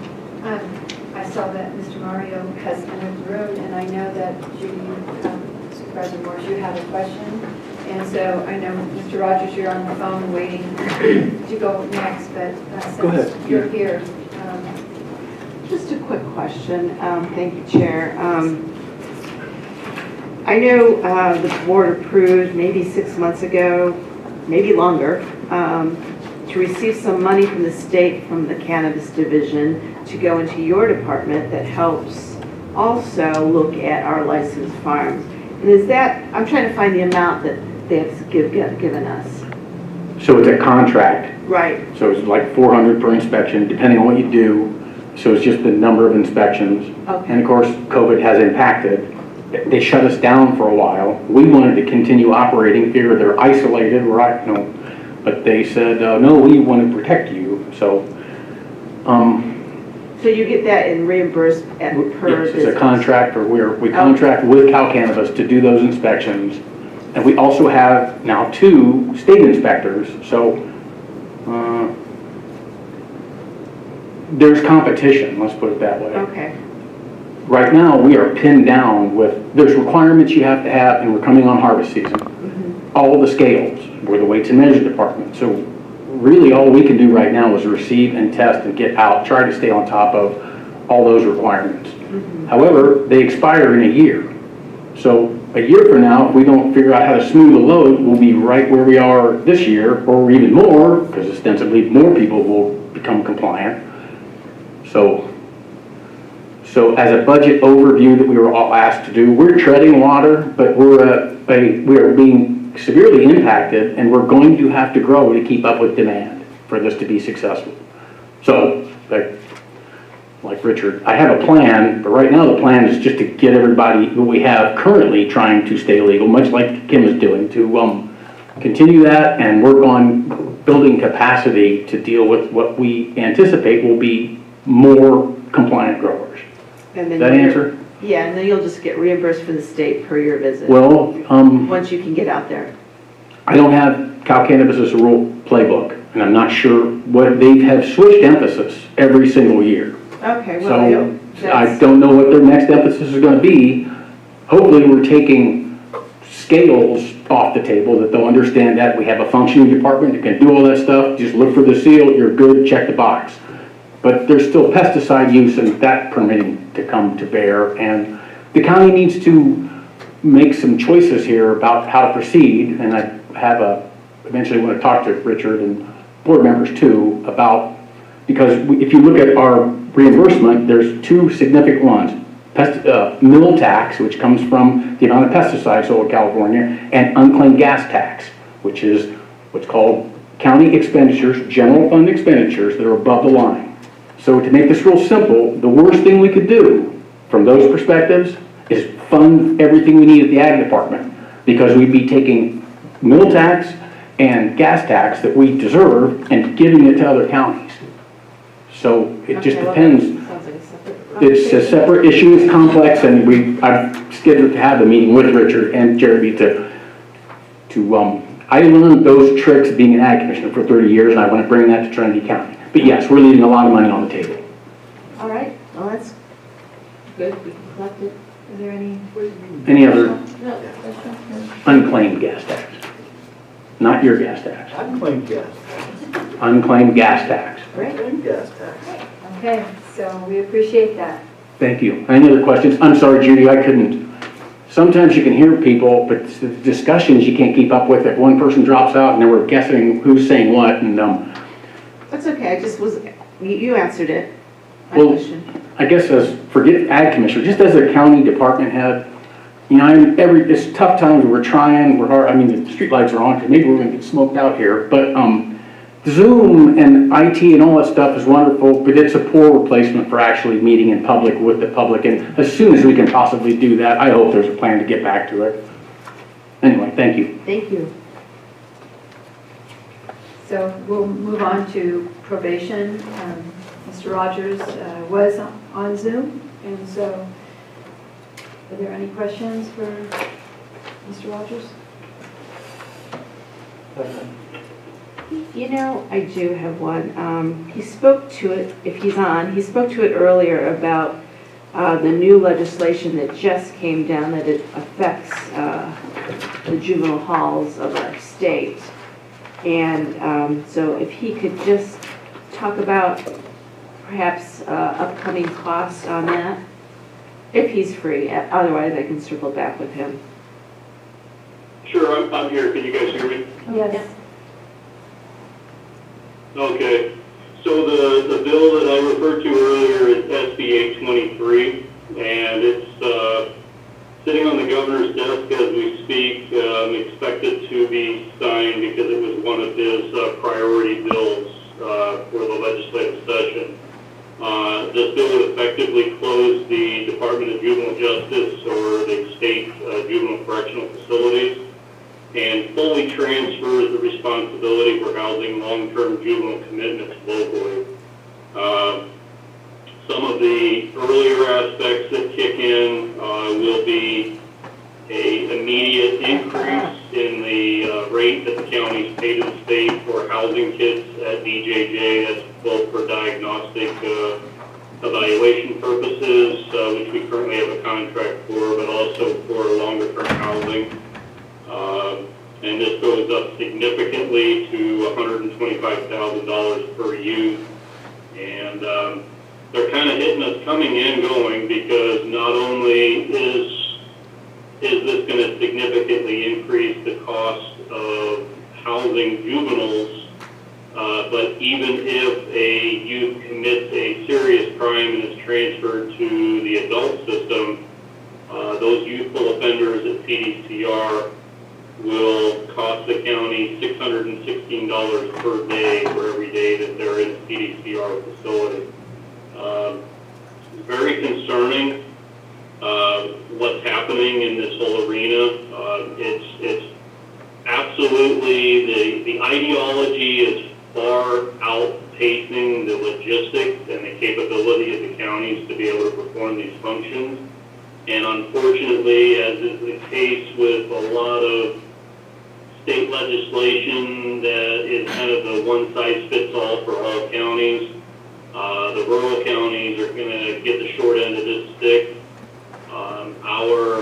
The discussions at this point are that a floor-level funding will go out to the small counties of $250,000, which would certainly be helpful for our department to have that additional revenue, but my concern is, and preliminarily crunching the numbers, I have a feeling that that money won't go very far and the county could actually come out short for what our needs are. And like I mentioned earlier, you know, with the saying, hope for the best and plan for the worst, in this case, this is really setting up small counties to fail. It's really scary. All right, thank you. And I'll probably talk a little bit more to you offline about that once if it gets signed. Okay. Are there any additional questions? Thank you, Mr. Rogers. I believe Sheriff Saxon has his hands full and I don't see anything in here. So was there any official questions for the sheriff that you would like Emma to write down and circle back to us? No. No. Okay, so we'll go on. District Attorney, actually David, if he's on the line, he was here earlier. Does anyone have any questions for David? Nothing that will affect, I'll just ask him later. Moving on to Treasurer Tax Collector, Ms. Terry Sullivan. Is there any questions for Treasurer Tax Collector? Yes? None? Oh, I thought you said one. Sorry, it's up here. I have a quick question. Good. Terry, are you fully staffed with the allocations that are allowed? We are fully staffed, but we have had a staff member that's been out this entire time for COVID. So we're technically short-staffed, but as far as funding goes, we've been paying for that this whole time. And are they able to work from home or help you No. out that way? No? Okay. But you are fully staffed in theory? Yes, in theory. Thank you. Moving on to County Clerk, Recorder, Elections, Assessor, Shannon White. Any questions for Ms. White?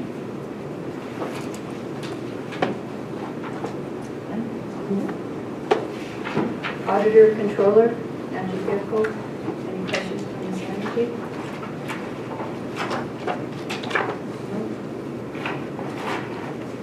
Ms. Bickle did send us an email apologizing why she wasn't here for the first part. Is Angie on now? No, there's an email though that could be read if you want to go forward. Could you please go ahead and read it? No problem. Thank you. I'll just go, it's not too long. I apologize for not being able to speak during the time allowed this morning. With the discretionary funds remaining flatlined and the increased costs associated with both the class and comp COLA increases and overall overhead costs increasing, my department will continue, as I have in the past, live within the proposed budget for fiscal year 2021. In the projecting future years, if there is not an increase in tax revenues which are directly associated with the general fund discretionary dollars available, I can only provide you with how it may impact my department with a worst case scenario based on not knowing how much my budget will be cut. Potential furloughs within the office of all employees, including myself, depending on how deep the budget cut is, potentially layoff of an employee. My department is a service department, therefore we provide services to all county departments, schools, special districts, and payments to all county vendors. The revenue brought in is directly related to the services provided and based on expenditures. Therefore, if my expenditures decrease, my revenues also decrease. We are currently performing only mandated functions required for the auditor, except for the comprehensive annual financial report. Therefore, if budget cuts result in either furloughs or layoffs, the following can be anticipated. I have one staff member processing all vendor payments on a 2-week turnaround for regular claims and a 1-week turnaround for utility claims to avoid penalties. With this scenario, all vendor payments will be increased to a 3-week turnaround, which will have a major impact on the vendors providing services to the county. I have one staff member processing property taxes, which provides the majority of revenue to the general fund discretionary fund, schools, and special districts. I anticipate there will be a delay in appropriating the taxes, which will result in a cash flow issue. I anticipate that there will be delays in meeting state and federal reporting requirements. I would direct that we direct our attention to complete those reports that result in fines to the county and ask for extensions on the others. We most likely will not be able to complete a comprehensive annual financial report. This is not a preference of mine based on the fact that not only does it benefit the county for financing purposes, Trinity's rating, but primarily it provides transparency to the public. However, whatever the future outcome is, my office will continue to provide the best service possible, and management of employees will work with the necessary hours to try to make this as smooth as possible without causing burnout. I truly hope that revenue growth from either a sales tax increase, TOT increase, or a cannabis tax transpires to avoid this. Sincerely, Angie Bickle.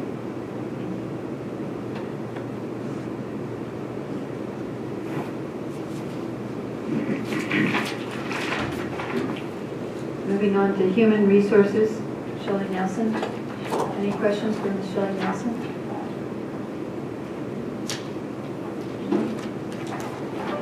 County Administrative Officer Richard Coons, Dr. Coons. Does anybody have any questions specifically for Dr. Coons?